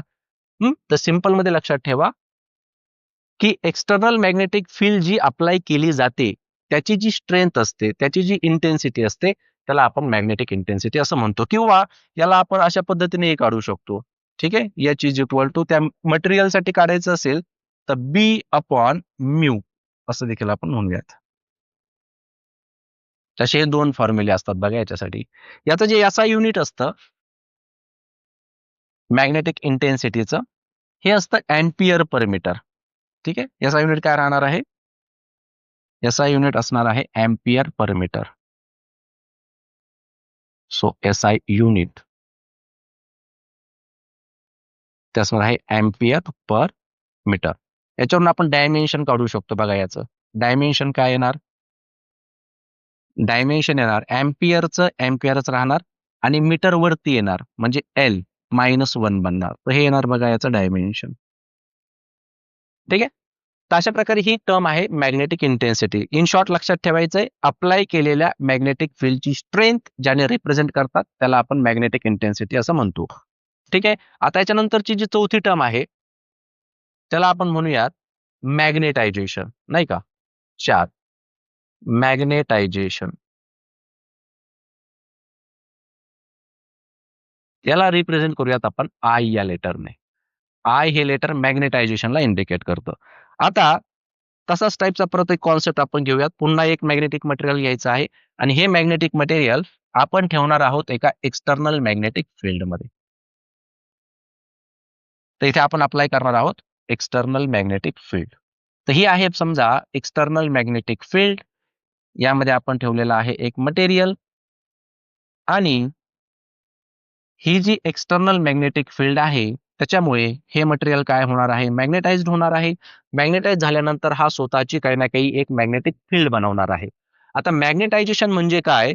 मॅग्नेटायझेशन म्हणजे हे मटेरियल जे आहे हे कुठपर्यंत मॅग्नेटाइज्ड होतंय? हे कोणत्या लेव्हलपर्यंत मॅग्नेटाइज्ड होतंय? म्हणजे जसं की आपण आता मॅग्नेटिक फील्ड पाठवली. एकच मॅग्नेटिक फील्ड आणि इथे मी आयर्न ठेवला आणि त्याच्यानंतर स्टील ठेवला. तर आयर्न काय झाला? जास्त मॅग्नेटाइज झाला. म्हणजे त्याची मॅग्नेटायझेशन इंटेन्सिटी जास्त होती स्टीलच्या कंपॅरिझनमध्ये असं म्हटलं जातं. इन शॉर्ट आपण असं म्हणू शकतो, याची किती कॅपॅसिटी, त्या मटेरियलची किती कॅपॅसिटी, जे मटेरियल तुम्ही एक्सटर्नल मॅग्नेटिक फील्डमध्ये ठेवताय, ते मटेरियल कोणत्या लेव्हलपर्यंत मॅग्नेटाइज्ड होऊ शकतं, त्याची जी इंटेन्सिटी असते मॅग्नेटाइज्ड होण्याची, त्याला मॅग्नेटायझेशन असं म्हटलं जातं. येतं का लक्षात? मॅग्नेटायझेशन म्हणजे जे मटेरियल तुम्ही ठेवणार आहात आणि तो जो मॅग्नेटाइज्ड होणार आहे त्याची इंटेन्सिटी. ठीक आहे. मग आता नॉर्मली या ठिकाणी जर आपण बघितलं तर हा मटेरियल जर का आपण या ठिकाणी ठेवला तर समजा आपण असं कन्सिडर करूयात की हा मॅग्नेटाइज झाला. आता मॅग्नेटाइज झाल्यानंतर हा काय होणार आहे? एक प्रकारचा मॅग्नेट म्हणून काम करणार आहे. बरोबर की नाही? हा याचा एरिया असेल काही ना काही, हा एरिया. हा जर मॅग्नेटाइज झाला, हा जर मॅग्नेट म्हणून काम करायला लागला, त्याची जी लेंथ असणार आहे, लेंथ किती असणार आहे यांच्यामध्ये? 2L. जर मॅग्नेट आपण म्हटलं तर हा एक पोल मॅग्नेट झाला ना, हा एक बार मॅग्नेट म्हणून काम करायला लागणार. या मटेरियलला जर का मी एखाद्या एक्सटर्नल मॅग्नेटिक फील्डमध्ये ठेवलं, तर हा मॅग्नेटाइज्ड होतोय आणि एक मॅग्नेट म्हणून काम करतोय. मग मॅग्नेटमध्ये लेंथ किती झाली? 2 पोल झाले ना हे. मग याची लेंथ किती असते? 2L. मग यांच्यामध्ये डिस्टन्स किती घेतलं मी हे? 2L घेतलं. येते का लक्षात? मग आता इथे हा जो मॅग्नेटायझेशनचा फॉर्म्युला असतो किंवा मॅग्नेटायझेशन म्हणजे काय? मॅग्नेटायझेशन म्हणजे मटेरियल किती मॅग्नेटाइज झालेलं आहे divided by magnetic permeability of free space. आता याचे 2-3 फॉर्म्युले तयार होतील.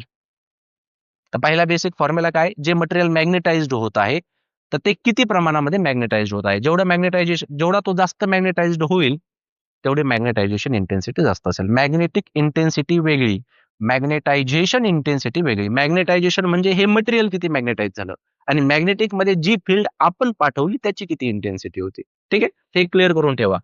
आता आय काय झाला? BM/B झाला किंवा आपण असं म्हणू शकतो, की मॅग्नेटायझेशनमध्ये अजून एक फॉर्म्युला असतो. काय असतो? मॅग्नेटायझेशन म्हणजे मॅग्नेटिक डायपोल मोमेंट आणि व्हॉल्यूम ह्या दोघांचा रेशो पण असतो. It is the ratio of magnetisation to the volume of the material. हे जे काही व्हॉल्यूम याचा असणार आहे, त्याचा व्हॉल्यूम तुम्हाला त्या ठिकाणी डिनॉमिनेटरला घ्यायचा असतो. मग हा ठिकाणी मॅग्नेटिक डायपोल मोमेंट असणार आहे. मॅग्नेटिक डायपोल मोमेंट काय येणार आहे? M/2L. बरोबर आहे. आणि याचा व्हॉल्यूम काय असेल? व्हॉल्यूम काय असतो? एरिया इंटू लेंथ असतो. म्हणजे एरिया इंटू 2L असं पण मी लिहू शकतो. कारण लेंथ किती आता याची 2L आणि याचा एरिया किती आहे हा A. म्हणजे इथून मी असं पण म्हणू शकतो, I is equal to capital M म्हणजे काय? M/2L divided by A into 2L. 2L या ठिकाणी कॅन्सल होईल आणि मला अजून एक फॉर्म्युला भेटेल. I is equals to M/A. आता M म्हणजे पोल स्ट्रेन झाला आणि A म्हणजे एरिया झालं. याचा सुद्धा जे एसआय युनिट आहे, हे एसआय युनिट अँपिअर पर मीटरच असतं. दोघांचं सारखंच आहे. मॅग्नेटायझेशनचं आणि मॅग्नेटिक इंटेन्सिटीचं डायमेन्शन आणि युनिट सारखंच राहणार आहे. डायमेन्शन सुद्धा काय येणार आहे याचं? याचं डायमेन्शन असणार आहे ampere as it is. Length वरती आली L-1 डायमेन्शन. आलं लक्षात? तशी ही टर्म आहे ज्याला आपण म्हणतो मॅग्नेटायझेशन. अजून एक टर्म आहे त्याला आपण म्हणतो मॅग्नेटिक ससेप्टिबिलिटी. 5 नंबरची. आता ही शेवटची टर्म आहे बघा. मॅग्नेटिक ससेप्टिबिलिटी म्हणजे काय? मॅग्नेटिक ससेप्टिबिलिटी म्हणजे मटेरियल ज्यावेळेस आपण एक्सटर्नल मॅग्नेटिक फील्ड मध्ये ठेवतो, तर ते किती लवकर मॅग्नेटाइज्ड होतं. त्याचा सिम्बॉल असा असतो बघा, एकसारखा. कायम म्हणतात त्याला, कायम. ठीक आहे, लक्षात ठेवा, कायम. मॅग्नेटिक ससेप्टिबिलिटी म्हणजे एखादं मटेरियल एक्सटर्नल मॅग्नेटिक फील्ड मध्ये आपण ठेवलं आणि ते लगेच मॅग्नेटाइज झालं, तर याचा अर्थ त्या मटेरियलची मॅग्नेटिक ससेप्टिबिलिटी जास्त आहे. आणि एखादा मटेरियल लवकर मॅग्नेटाइज्ड होत नाहीये, म्हणून त्या मटेरियलची जी मॅग्नेटिक ससेप्टिबिलिटी असते ती कमी मानली जाते. ही जर मॅग्नेटिक ससेप्टिबिलिटी आपल्याला काढायची असेल तर आपण फॉर्म्युला घेत असतो I/H. म्हणजे it is the ratio of, definition मध्ये काय म्हणणार तुम्ही, it is the ratio of I म्हणजे कोण, magnetisation intensity, to the h म्हणजे काय, मॅग्नेटिक इंटेन्सिटी. आय म्हणजे काय, मॅग्नेटायझेशन इंटेन्सिटी. आणि इथे एच म्हणजे कोण, एच म्हणजे मॅग्नेटिक इंटेन्सिटी. मॅग्नेटिक इंटेन्सिटी म्हणा किंवा याला मॅग्नेटायझिंग फोर्स असं सुद्धा दुसरा शब्द आहे. त्या दोघांचा रेशो. याचं जर आपल्याला एसआय युनिट विचारलं त्याला काय एसआय युनिट असेल सांगा बरं. दोघांचं तर सारखंच आहे ना. याचं अँपिअर मीटर आहे, अँपिअर पर मीटर आहे, आणि याचं अँपिअर पर मीटर आहे. म्हणजे ही युनिटलेस क्वांटिटी आहे. याला युनिट नाहीये कोणतंच. आणि युनिटलेस असेल म्हणजे त्याचं डायमेन्शन पण नाहीये, म्हणजे ही डायमेन्शनलेस क्वांटिटी सुद्धा झाली. त्याला म्हटलं जातं मॅग्नेटिक ससेप्टिबिलिटी. सिंपल लक्षात ठेवायचं, जेवढ्या लवकर तो मॅग्नेटाइज झाला याचा अर्थ त्याची ससेप्टिबिलिटी जास्त आहे. आय होप तुम्हाला ह्या टर्म ज्या असतील त्या क्लिअर झाल्या असतील. यानंतरचा जो कॉन्सेप्ट आहे तो आहे relation between magnetic permeability and magnetic susceptibility. आता ऑलरेडी हे दोन्ही कॉन्सेप्ट आपण घेतलेले आहे. तर हे छोटंसं डेरिवेशन आहे बघा, जे पेपरला येऊ शकतं. व्यवस्थितपणे लक्ष द्या. समजा या ठिकाणी आपण एक मॅग्नेटिक मटेरियल कन्सिडर करूयात आणि हे मॅग्नेटिक मटेरियल आपण एका एक्सटर्नल मॅग्नेटिक फील्ड मध्ये ठेवत आहोत. तर ही आहे बघा एक्सटर्नल मॅग्नेटिक फील्ड B0, आणि या मटेरियलला आपण या एक्सटर्नल मॅग्नेटिक फील्ड मध्ये ठेवलं, तर हा आहे B0. आता ज्यावेळेस आपण या मॅग्नेटिक मटेरियलला या एक्सटर्नल मॅग्नेटिक फील्ड मध्ये ठेवतो, तर हा स्वतः मॅग्नेटाइज्ड होतो. म्हणजे हा स्वतःची एक मॅग्नेटिक फील्ड प्रोड्यूस करतो. जर मी या ठिकाणी असा विचार केला की टोटल मॅग्नेटिक फील्ड या ठिकाणी किती आहे, एक तर पहिली एक्सटर्नल मॅग्नेटिक फील्ड, आणि त्यामुळे याने एक स्वतःची मॅग्नेटिक फील्ड तयार केलेली आहे. तर टोटल किती येणार, नेट मॅग्नेटिक फील्ड किती असणार आहे, आपण या ठिकाणी म्हणू शकतो नेट मॅग्नेटिक फील्ड म्हणजे टोटल, तर ती असेल B equals to B0 plus BM. बरोबर आहे. आता हा जो B0 आणि BM आहे हा कशाच्या इक्वल आहे बघा. जसं की आता BM म्हणजे काय आहे, आपण या ठिकाणी फॉर्म्युला आधीच डिराईव्ह केलेला आहे बघा. I is equals to BM upon mu naught magnetisation मध्ये. म्हणजे BM च्या जागेवरती मी म्यू नॉट इंटू I असं लिहू शकतो. बरोबर की नाही. BM म्हणजेच कोण असणार आहे, तो असणार आहे म्यू नॉट इंटू I. तर या ठिकाणी या BM च्या जागेवरती मी लिहित आहे म्यू नॉट इंटू I. तसंच B0 बघा कशाच्या इक्वल आहे. B0 वर बघितलं आपण तर H is equal to B0 upon mu naught. H म्हणजे काय आहे, ती आहे मॅग्नेटिक इंटेन्सिटी किंवा मॅग्नेटायझिंग फोर्स. तर इथून आपण B0 ची किंमत काय देऊ शकतो, B0 म्हणजेच म्यू नॉट इंटू H, आणि B म्हणजे काय, या पद्धतीने इथे आपण म्हणू शकतो म्यू इंटू H. बरोबर आहे. तर म्यू H. तर ह्याच व्हॅल्यू आपण ह्या इक्वेशन मध्ये सबस्टिट्यूट करूयात. तर बी च्या जागेवरती आपण म्हणणार म्यू एच आणि बी नॉटच्या जागेवरती म्यू नॉट एच. जर आपण या पूर्ण इक्वेशनला जर म्यू नॉट एच ने डिवाइड केलं, divide by mu naught H, तर आपल्याला काय भेटेल,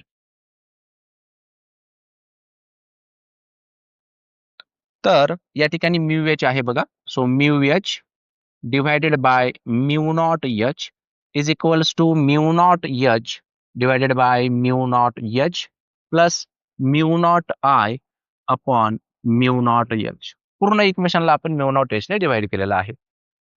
तर इथे काय शिल्लक राहील, एच हा एच सोबत कॅन्सल होईल. इथे शिल्लक राहील mu upon mu naught is equals to, इथे दोन्ही कॅन्सल झाली, 1 शिल्लक राहील. इथे म्यू नॉट कॅन्सल होईल, आय अपॉन एच शिल्लक राहील. तर म्यू अपॉन म्यू नॉट म्हणजे कोण? Relative magnetic permeability, ratio of magnetic permeability of medium to the magnetic permeability of free space. यालाच आपण काय म्हणालो आहोत? Relative magnetic permeability. आणि हा 1 प्लस आय अपॉन एच म्हणजे कोण असतो? Magnetic susceptibility. तर त्याला आपण काय म्हणू शकतो? काय एम असं म्हणू शकतो. यालाच आपण काय m is equals to mu r minus 1 या पद्धतीने लिहू शकतो. तर हे रिलेशन बनतं बघा परमेबिलिटी मध्ये आणि मॅग्नेटिक ससेप्टिबिलिटी मध्ये. तर काय m is equal to mu r minus 1 हा फॉर्म्युला आपल्याला लक्षात ठेवायचा आहे. यानंतरचा जो कॉन्सेप्ट आहे तो आहे मॅग्नेटिक प्रॉपर्टीज ऑफ मटेरियल्स. ज्यावेळेस आपण मॅग्नेटिक मटेरियल्सला एखाद्या एक्सटर्नल मॅग्नेटिक फील्डमध्ये ठेवतो, तर त्या मटेरियलच्या बिहेवियरवरून याचे 3 टाईप जे आहेत ते पडले जातात. पहिला जो टाईप असतो त्याला आपण डायामॅग्नेटिक मटेरियल असं म्हणतो. जो पहिला टाईप असणार आहे त्याला काय म्हणायचं आहे? दिस इज डायामॅग्नेटिक. सेकंड जो असतो याला आपण म्हणतो paramagnetic materials. Second is paramagnetic. आणि थर्ड जो असतो याला आपण म्हणतो फेरोमॅग्नेटिक मटेरियल्स. असे 3 टाईप आहेत बघा. आणि याच्या प्रॉपर्टीज आपल्याला पेपरला विचारले जातात. आता या ठिकाणी सांगायचं झालं तर पॅरामॅग्नेटिक मटेरियल आणि फेरोमॅग्नेटिक मटेरियल यांच्या प्रॉपर्टी जवळपास सर्व सेमच आहेत. फरक काय आहे की ह्या पॅरामॅग्नेटिक मटेरियल एखाद्या मॅग्नेटिक फील्डमध्ये जर आपण ठेवला तर हा कमी मॅग्नेटाइज्ड होतो. याचं जे मॅग्नेटाइज्ड होण्याची जी इंटेन्सिटी असते ती कमी असते. फेरोमॅग्नेटिक मटेरियल हा जास्त मॅग्नेटाइज्ड होतो. एवढाच फरक आहे. पॅरामॅग्नेटिक मटेरियल जो मॅग्नेटाइज्ड होणार आहे हा फेरोच्या कंपॅरिझन मध्ये कमी असणार आहे. बाकी सर्व काही सेम आहे. डायामॅग्नेटिक मटेरियलच्या प्रॉपर्टीज ह्या दोघांच्या मटेरियलच्या एक्झॅक्टली ऑपोजिट आहेत. जसं की डायामॅग्नेटिक मटेरियल काय करतो? जर आपण एखाद्या डायामॅग्नेटिक मटेरियलला एक्सटर्नल मॅग्नेटिक फील्डमध्ये जर ठेवलं तर हा त्या एक्सटर्नल मॅग्नेटिक फील्डला रिपेल करतो. हा काय करणार आहे? हा रिपेल करणार आहे. म्हणजे काय की समजा एखादा डायामॅग्नेटिक मटेरियल आहे आणि हा डायामॅग्नेटिक मटेरियल आपण एक्सटर्नल मॅग्नेटिक फील्ड मध्ये ठेवला. समजा ही एक्सटर्नल मॅग्नेटिक फील्ड आहे. आता या ठिकाणी काय होणार आहे की हा मॅग्नेटाइज्ड होणार. बरोबर आहे.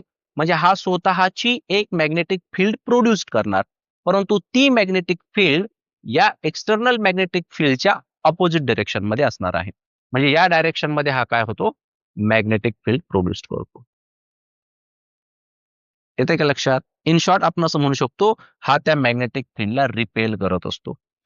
पॅरामॅग्नेटिक आणि फेरोमॅग्नेटिक मटेरियल एक्झॅक्टली याच्या ऑपोजिट आहे. जर याने रिपेल करत असेल, हा मटेरियल जर रिपेल करत असेल तर इथे काय करणार आहे? हा या ठिकाणी अट्रॅक्ट करणार आहे. म्हणजे काय की समजा एखादा पॅरामॅग्नेटिक किंवा ferromagnetic material external magnetic field मध्ये जर आपण ठेवला तर ही एक्सटर्नल मॅग्नेटिक फील्ड आहे. तर या ठिकाणी काय होईल? हा मॅग्नेटाइज्ड होईल, परंतु कोणत्या डायरेक्शन मध्ये? एक्सटर्नल मॅग्नेटिक फील्डच्याच डायरेक्शन मध्ये. हा सर्वात बेसिक डिफरन्स आपल्याला लक्षात ठेवायचा आहे. त्यामुळे आपण काय म्हणतो की पॅरामॅग्नेटिक आणि फेरोमॅग्नेटिक मटेरियल हे अट्रॅक्ट होतात आणि डायामॅग्नेटिक मटेरियल जे आहे तो रिपेल होत असतो.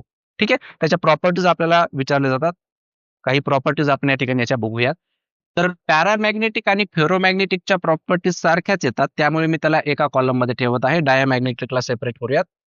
तर पहिली प्रॉपर्टी आपण काय म्हणू शकतो? First property. हा काय करतो? हा रिपेल करतो. जर आपण त्याला एक्सटर्नल मॅग्नेटिक फील्ड मध्ये ठेवलं तर तो त्या एक्सटर्नल मॅग्नेटिक फील्डच्या अपोजिट डायरेक्शन मध्ये मॅग्नेटिक फील्ड तयार करतो. किंवा शॉर्ट मध्ये आपण असं म्हणू शकतो की डायामॅग्नेटिक मटेरियल हे रिपेल करतात. त्याच्या जागेवर येथे पॅरामॅग्नेटिक मध्ये काय म्हणणार? इथे अट्रॅक्ट करतात.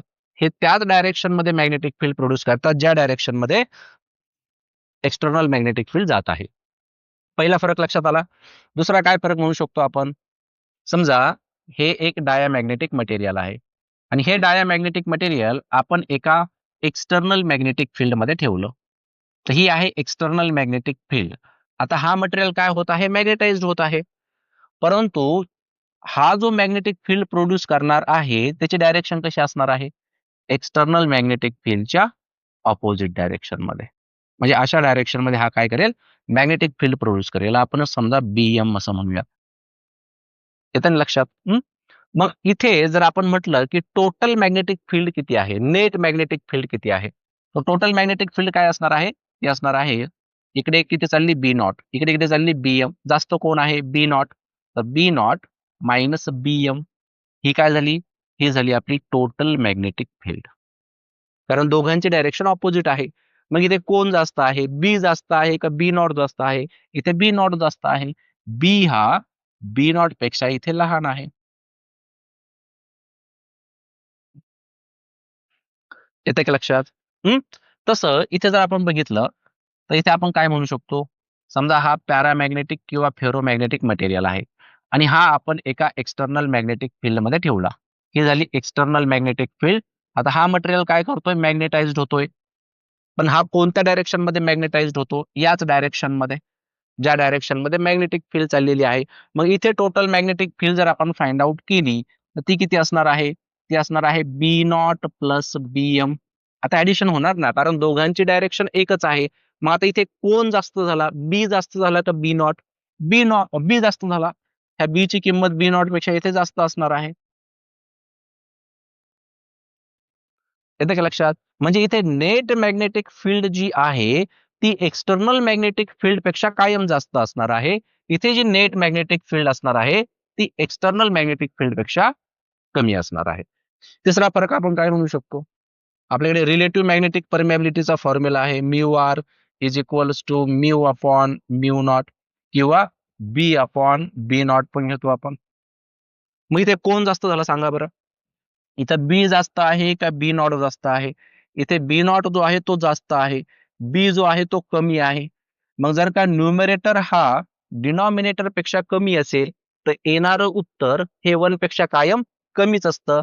याचा अर्थ रिलेटिव्ह मॅग्नेटिक परमॅबिलिटीची जी किंमत असते डायामॅग्नेटिक मटेरियल साठी ही कायम एक पेक्षा कमी असते. हे लक्षात ठेवायचं, सीईटीला याच्यावरती प्रश्न असतो की डायामॅग्नेटिक मटेरियल साठी म्यू आर ची जी किंमत आहे ती वन पेक्षा कमी असते.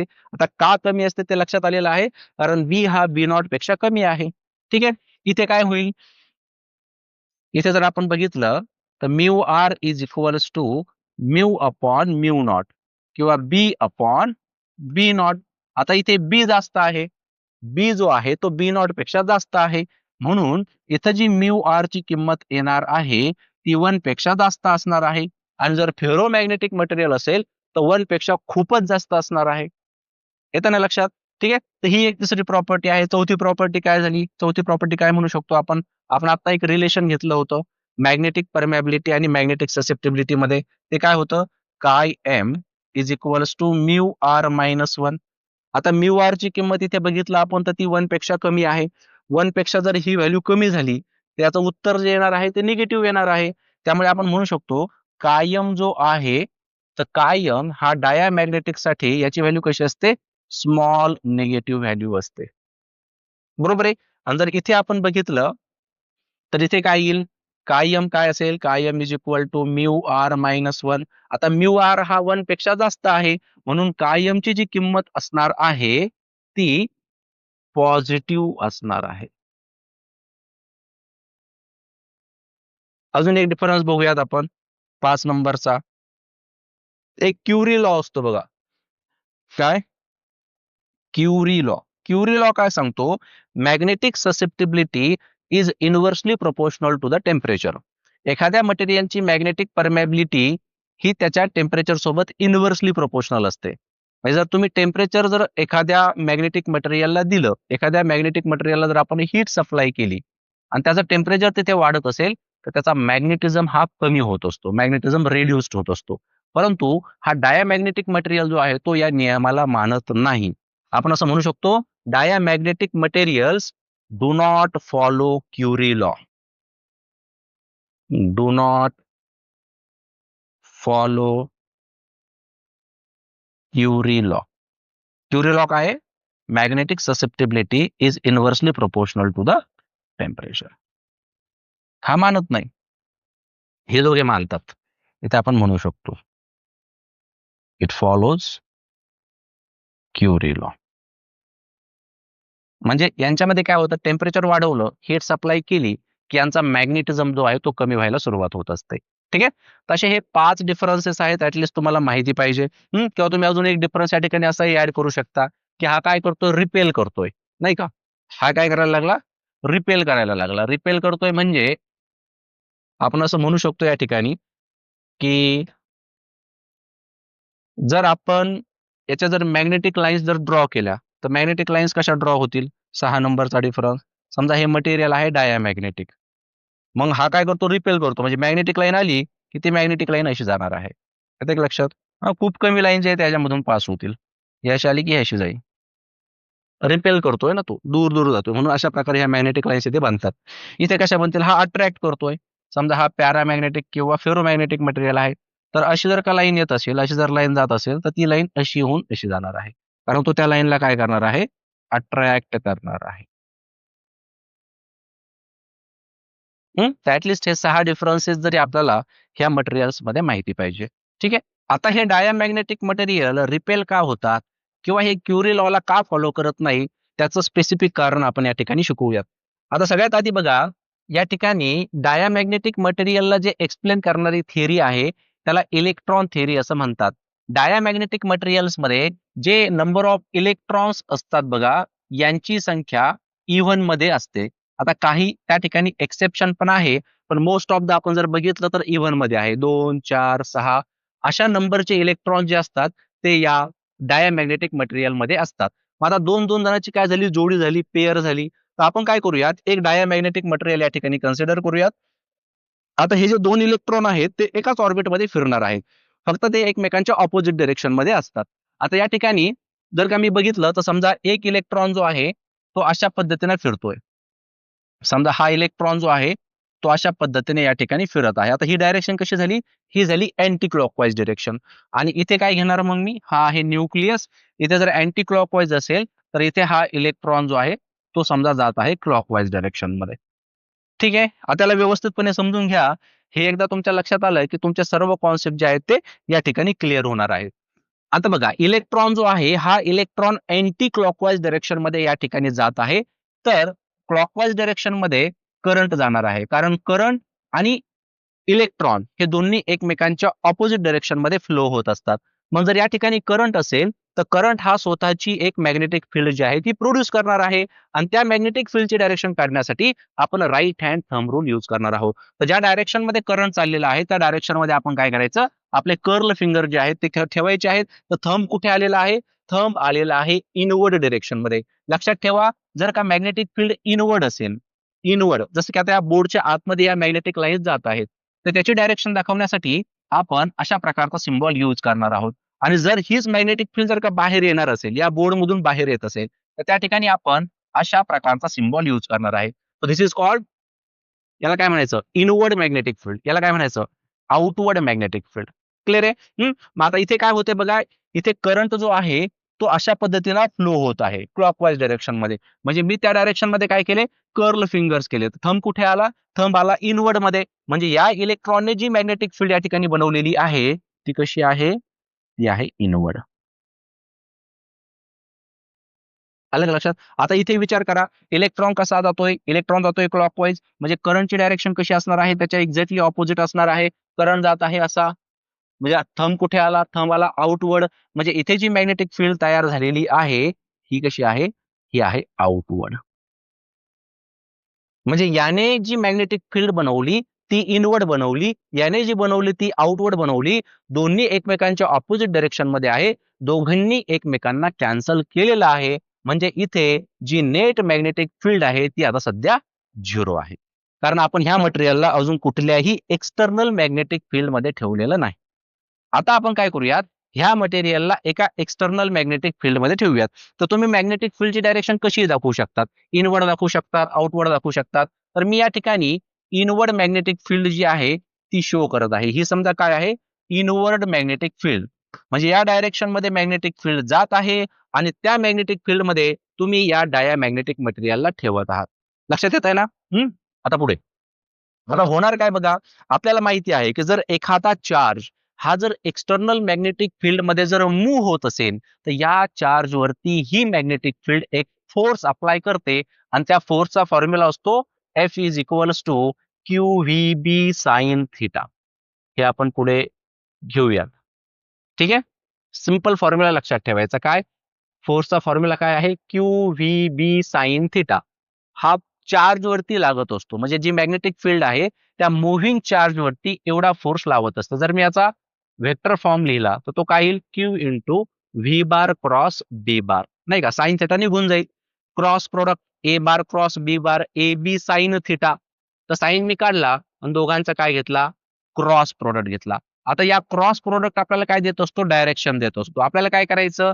जो पहिला आहे ना त्या डायरेक्शन मध्ये असे बोट सरळ ठेवायचे आणि जो दुसरा आहे त्याच्याकडे ते असे फिरवायचे. लक्षात घ्या बरं का. काय करायचं? हा जो पहिला आहे त्याच्याकडे असे बोट सरळ ठेवायचे आणि दुसऱ्याकडे त्याला असं फिरवायचं. थंब ज्या डायरेक्शन मध्ये येणार ना तीच डायरेक्शन फोर्सची असणार आहे. म्हणजे हा क्रॉस प्रोडक्ट आपल्याला जी डायरेक्शन देणार आहे ती डायरेक्शन आपण फोर्सची डायरेक्शन कन्सिडर करू शकतो. जर का चार्ज हा पॉझिटिव्ह असला तर फोर्सची डायरेक्शन ऍज इट इज घ्यायची जी थंब आपल्याला देत आहे. पण जर चार्ज जर का निगेटिव्ह असला तर मात्र त्या फोर्सची डायरेक्शन थंबच्या अपोजिट घ्यायची. समजा इकडे लागत असेल फोर्स तर आपण इकडे घ्यायची. कशासाठी? निगेटिव्ह चार्ज साठी. ठीक आहे, मग आता इथपर्यंत आपल्या लक्षात येते ही गोष्ट.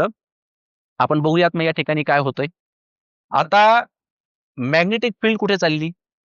व्यवस्थित विचार करून सांगायचं. मॅग्नेटिक फील्ड कुठे चालली? मॅग्नेटिक फील्ड चाललेली आहे आतमध्ये, अशा पद्धतीने. आणि इलेक्ट्रॉनची डायरेक्शन बघा. इलेक्ट्रॉन कसा चाललाय?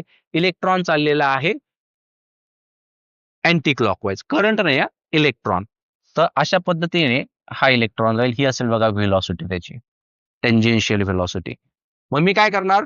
त्या डायरेक्शन मध्ये व्ही बार क्रॉस बी बार आहे ना, तर व्ही कडे मी काय केलं? फिंगर्स करायचे आहेत. ठीक आहे, आणि मॅग्नेटिक फील्ड झालेली आतमध्ये, मी त्याकडे फिरवलं. तर थंब कुठे आला? थंब आला इनवर्ड. बरोबर आहे. पण चार्ज कसा आहे? पॉझिटिव्ह का निगेटिव्ह आहे? इलेक्ट्रॉन कसा असतो? निगेटिव्ह. मग फोर्स कसा बनणार? एक्झॅक्टली त्याच्या ऑपोजिट असं. म्हणजे या इलेक्ट्रॉन वरती या मॅग्नेटिक फील्डने जो फोर्स लावला त्याची डायरेक्शन अशी येणार. हा झाला आपला मॅग्नेटिक फोर्स. आलं का लक्षात? हं? आता पुढे. आता इथे लक्ष द्या. मला सांगा, हा जो इलेक्ट्रॉन इथे फिरतोय हा कोणती मोशन परफॉर्म करतोय? Circular motion. आणि सर्क्युलर मोशन परफॉर्म होण्यासाठी कोण गरजेचं आहे? Centripetal force. Centripetal force is the cause of circular motion. Without centripetal force आपण म्हणू शकत नाही त्या ठिकाणी सर्क्युलर मोशन होईल. मग सेंट्रिपिटल फोर्सचा काय फॉर्म्युला आहे आपल्याकडे? F c is equals to काय असतो? M v square upon r. Basic formula आहे. बरोबर आहे की नाही? मग सेंट्रिपिटल फोर्सलाच, आणि या दोघांच्या मध्ये कोणता फोर्स आहे रे? हा इलेक्ट्रॉन आहे आणि हा प्रोटॉन आहे. न्यूक्लियस मध्ये कोण आहे? Proton positive charge. हा कोण आहे? Electron negative charge. दोघांच्या मध्ये कोणता फोर्स आहे? इलेक्ट्रोस्टॅटिक फोर्स आहे. बरोबर आहे. मग त्या इलेक्ट्रोस्टॅटिक फोर्सलाच मी सेंट्रिपिटल फोर्स म्हणू शकतो ना. बरोबर आहे की नाही? मग हा सेंट्रिपिटल फोर्स कुठे लागतोय? हा सेंट्रिपिटल फोर्स लागतोय सेंटरकडे. त्याला सेंट्रिपिटल म्हणतात. The force which is acting toward the centre of the circle. बरोबर आहे. म्हणजे सेंट्रिपिटल फोर्स लागला इकडे, तोच इलेक्ट्रोस्टॅटिक फोर्स आहे. इलेक्ट्रोस्टॅटिक फोर्स लागला इकडे आणि मॅग्नेटिक फोर्स लागला इकडे.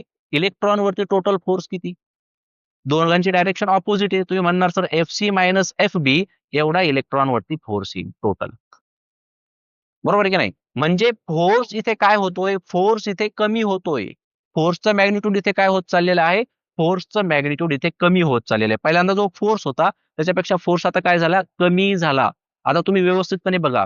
जर फोर्स या ठिकाणी कमी होत असेल तर फोर्सचं आणि व्हेलॉसिटीचं काय नातं आहे? जर फोर्स या ठिकाणी कमी झाला तर व्हेलॉसिटी सुद्धा काय होणार आहे? कमी होणार आहे. फोर्स कमी झाला तर व्हेलॉसिटी काय झाली? कमी झाली. कारण डायरेक्टली प्रोपोर्शनल आहे. न्यूमरेटरलाच आहे ना. हं? आता व्हेलॉसिटी जर कमी झाली, करंटचा काय फॉर्म्युला आहे? Charge upon time. आता व्यवस्थितपणे बघा. आता हा जो इलेक्ट्रॉन फिरत आहे, फोर्स कमी झाला. फोर्स कमी झाल्यामुळे याची व्हेलॉसिटी कमी झाली. व्हेलॉसिटी कमी झाल्यामुळे एक चक्कर पूर्ण करण्यासाठी याला आता जास्त वेळ लागणार आहे. कारण त्याची स्पीड कमी झालेली आहे. त्याची स्पीड कमी झाल्यामुळे त्याला टाइम जास्त लागेल. टाइम जर त्याला जास्त लागणार असेल तर करंट आणि टाइमचं इनव्हर्स रिलेशन आहे. म्हणजे करंट काय होणार आहे या ठिकाणी? कमी होणार आहे. जर करंट कमी होत असेल तर करंटचं आणि मॅग्नेटिक फील्डचं डायरेक्ट नातं आहे. जर करंट वाढलं तर मॅग्नेटिक फील्ड वाढते, करंट कमी झाला तर मॅग्नेटिक फील्ड कमी होते. जर इथे करंट कमी झाला असेल तर मॅग्नेटिक फील्ड सुद्धा काय होणार आहे, कमी होणार आहे. म्हणजे आता या डायरेक्शन मध्ये हा जो मॅग्नेटिक फील्ड प्रोड्यूस करत होता ती मॅग्नेटिक फील्ड काय झाली, कमी झाली. आलं लक्षात? आता इथे जर आपण बघितलं तर हा जो आहे इथे एक्झॅक्टली ऑपोजिट होणार आहे बघा. आता इलेक्ट्रॉनची डायरेक्शन झाली अशी, बरोबर आहे. इलेक्ट्रॉन कसा जातो इथे, क्लॉकवाईज डायरेक्शन मध्ये जातोय. मग त्या डायरेक्शन मध्ये आपल्याला काय करायचे, आपले हे फिंगर्स ठेवायचे आणि मॅग्नेटिक फील्ड कडे त्याला वळवायचं. ही आहे अप्लाइड मॅग्नेटिक फील्ड. ह्या मॅग्नेटिक फील्डच्या डायरेक्शन मध्ये जर याला आपण ठेवलं तर इथे होणार काय बघा, असं ठेवलं आपण त्याच्या डायरेक्शन मध्ये याची एक्झॅक्टली ऑपोजिट डायरेक्शन मध्ये आपण फोर्स घेणार. म्हणजे इकडे कोणता फोर्स लागला, मॅग्नेटिक फोर्स. सेंट्रिपिटल फोर्स पण कुठे, इकडेच आहे. म्हणजे centripetal force plus magnetic force दोघांची काय करावी लागेल, ऍडिशन, कारण दोघांची डायरेक्शन एकच झाली. या ठिकाणी काय झालं, या ठिकाणी फोर्स वाढला, फोर्स वाढल्यामुळे काय झालं, व्हेलॉसिटी वाढली. करंटचा फॉर्म्युला काय आहे, I is equal to q upon t. मग आता व्हेलॉसिटी वाढल्यामुळे एक चक्कर पूर्ण करण्यासाठी, त्याची स्पीड वाढल्यामुळे एक चक्कर पूर्ण करण्यासाठी याला आता कमी वेळ लागणार. म्हणजे करंट टाइम जो आहे तो कमी झाला.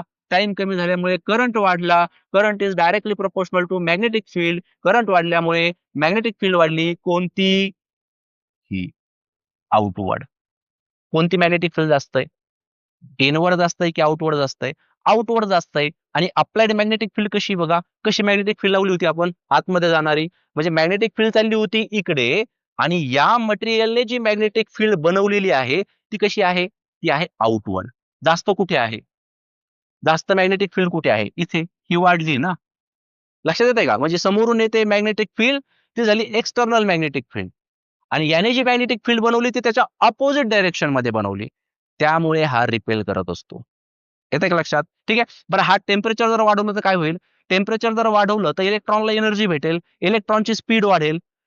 आता याची जर वाढली तर याची पण वाढणारच आहे ना, बरोबर नाही, दोघांची पण ऑपोजिट डायरेक्शन मध्ये. जर स्पीड वाढली तर करंट वाढेल, करंट वाढला तर मॅग्नेटिक फील्ड वाढेल, काही हरकत नाही. म्हणजे हे जे टर्मिनॉलॉजीज आहेत, जेवढे चेंजेस याच्यात होणार आहे एक्झॅक्टली ऑपोजिट चेंजेस याच्यात होणार आहे. त्यामुळे टेम्परेचर वाढवल्यामुळे सुद्धा या डायमॅग्नेटिक मटेरियल मध्ये काही फरक पडत नाही. त्यामुळे हे डायमॅग्नेटिक मटेरियल याला फॉलो करत नाही. कशाला, क्युरी लॉला. ठीक आहे. पुढची जी थिअरी आहे ती आहे पॅरामॅग्नेटिक मटेरियल साठी. हे कोणी एक्सप्लेन केलेलं आहे, पॅरामॅग्नेटिक मटेरियल साठी आहे आता हे. ठीक आहे. याच्यामध्ये काय असतं, याच्यामध्ये हे अशा प्रकारचं स्ट्रक्चर आहे बघा या पॅरामॅग्नेटिक साठी. आणि याला मॉलिक्युलर थेरी किंवा तुम्ही याला ऍटॉमिक थेरी पण म्हणू शकता. समजा यांनी काय केलं, या ठिकाणी एक मॅग्नेटिक फील्ड बनवली, याने एक मॅग्नेटिक फील्ड बनवली, याने एक मॅग्नेटिक फील्ड बनवली, अशी हे काय करतात, असे रॅन्डमली मॅग्नेटिक फील्ड जे आहे या ठिकाणी तयार करतात. पण टोटल जर आपण घेतलं तर याने तयार केलेली मॅग्नेटिक फील्ड हा काय करतो, कॅन्सल करून टाकतो. म्हणजे टोटल जर बघितलं तर जी मॅग्नेटिक फील्ड असते ती 0 असते. पण जर आपण याला एखाद्या एक्सटर्नल मॅग्नेटिक फील्ड मध्ये जर ठेवलं तर एक्सटर्नल मॅग्नेटिक फील्ड मध्ये ठेवल्यानंतर काय होतात, हे त्याच डायरेक्शन मध्ये अट्रॅक्ट होतात ज्या डायरेक्शन मध्ये एक्सटर्नल मॅग्नेटिक फील्ड जात असते. तर हे काय झाले, हे अशा पद्धतीने इकडे अट्रॅक्ट झाले अशी. त्यामुळे हे मॅग्नेटाइज झाले. तर बी इज इक्वल्स टू, आता इथे मात्र हे 0 नसणार आहे. ही थिअरी जी असते ही असते नॉर्मली मॉलिक्युलर थेरी. आता मॉलिक्युलर थेरीमध्ये इलेक्ट्रॉनची संख्या जी असते ती ऑड असते. त्याच्यामध्ये एक इलेक्ट्रॉन जो आहे तो कायम शिल्लक राहतो. जोडी बनणार आहे दोनची, पण एक इलेक्ट्रॉन तर कायम राहणार. 3, 5, 7, 9 असे तयार होतात ना. एक इलेक्ट्रॉन कायम शिल्लक राहतो. हा असतो तो इलेक्ट्रॉन जो मॅग्नेटिक फील्ड बनवत असतो. तर प्रत्येक ऍटम मध्ये असतं हे. पण हे जर आपण मॅग्नेटिक फील्ड मध्ये ठेवलं नाही तर ते आपापसात कॅन्सल करून टाकतात. पण जसं आपण याला एक्सटर्नल मॅग्नेटिक फील्ड मध्ये ठेवतो तर हे सगळे एका डायरेक्शन मध्ये अलाइन होतात आणि तिथे मॅग्नेटिक फील्ड जे आहे ते आपल्याला 0 भेटत नाही. ही सेकंड जी थिअरी आहे याला काय म्हणायचं, ऍटॉमिक थेरी किंवा मॉलिक्युलर थेरी. तिसरी जी असते ती असते डोमेन थेरी. ही डोमेन थेरी कोणासाठी आहे, हे डोमेन थेरी आहे फेरोमॅग्नेटिक मटेरियलसाठी. आता फेरोमॅग्नेटिक मटेरियल मध्ये होतं काय, याच्यामध्ये एक रिजन्स असतात बघा, हे रिजन दिसत आहेत तुम्हाला, याला डोमेन म्हणतात. हा ऍक्च्युअली डोमेन आहे, हा डोमेन, हा डोमेन, हा डोमेन. याच्यामध्ये काही इलेक्ट्रॉन्स असतात जे स्वतः काय करतात, अशा प्रकारची एक मॅग्नेटिक फील्ड ते बनवतात. हा इकडे बनवतील, हे इकडे बनवेल, हा इकडे, हा इकडे. हे रिजन मध्ये असतात बघा भरपूर काही, असा असा असा. ठीक आहे, ह्या रिजन मध्ये याचं, ह्या रिजन मध्ये याचं. पण आता हा कोणत्याही मॅग्नेटिक फील्ड मध्ये ठेवलेला नाहीये. त्याच्यामुळे याच्यामध्ये जी टोटल मॅग्नेटिक फील्ड असते ती 0च असते, कारण ते एकमेकांना आपापसात कॅन्सल करून टाकतात. पण जसं आपण याला मॅग्नेटिक फील्ड मध्ये ठेवतो तर काय होणार आहे, हे सर्वच्या सर्व काय होतील, रिअलाइन होतील मॅग्नेटिक फील्डच्या डायरेक्शन मध्ये अशा प्रकारे. प्रश्न असा येतो की हे जास्त मॅग्नेटाइज का होतात? कारण आता हा ऑलरेडी त्याच डायरेक्शन मध्ये, हा त्याच डायरेक्शन मध्ये, हा त्याच डायरेक्शन मध्ये, हे ऑलरेडी यांना अलाइन करायची गरज नाही ना. हे त्याच डायरेक्शन मध्ये मॅग्नेटिक फील्डच्या. त्याच्यामुळे हे मटेरियल जे असतात हे जास्त मॅग्नेटाइज होतात. त्यामुळे या ठिकाणी जी मॅग्नेटिक फील्ड आता तयार होणार आहे ती 0 असणार नाही. आलं का लक्षात? तर या थिअरीज आहेत बघा. नेक्स्ट जो पॉइंट आहे तो आहे हिस्टेरेसिस कर्व. त्याला आपण हिस्टेरेसिस लॉस असं देखील म्हणतो. आता यामध्ये होतं काय बघा, या ठिकाणी हा ग्राफ आहे. हा ग्राफ थोडा व्यवस्थित समजून घ्या. यामध्ये एक्स ऍक्सिस वरती आपण मॅग्नेटायझिंग फोर्स किंवा मॅग्नेटिक इंटेन्सिटी घेत आहोत एच. ठीक आहे. आणि ही फ्लक्स डेन्सिटी आहे मॅग्नेटिक फील्ड. ठीक आहे. म्हणजे एखादा मटेरियल, एखादा नाहीये इथे, इथे मटेरियल आपण घेत आहोत फेरोमॅग्नेटिक. आणि या फेरोमॅग्नेटिक मटेरियलला आपल्याला काय करायचं आहे, एका एक्सटर्नल मॅग्नेटिक फील्ड मध्ये ठेवायचंय. ठीक आहे. फेरोमॅग्नेटिक मटेरियल जर एक्सटर्नल मॅग्नेटिक फील्ड मध्ये आपण ठेवला, सुरुवातीला आता इथे ओरिजिन आहे जो दिसतोय तुम्हाला, म्हणजे ते कुठल्याही प्रकारची एक्सटर्नल मॅग्नेटिक फील्ड सध्या नाहीये.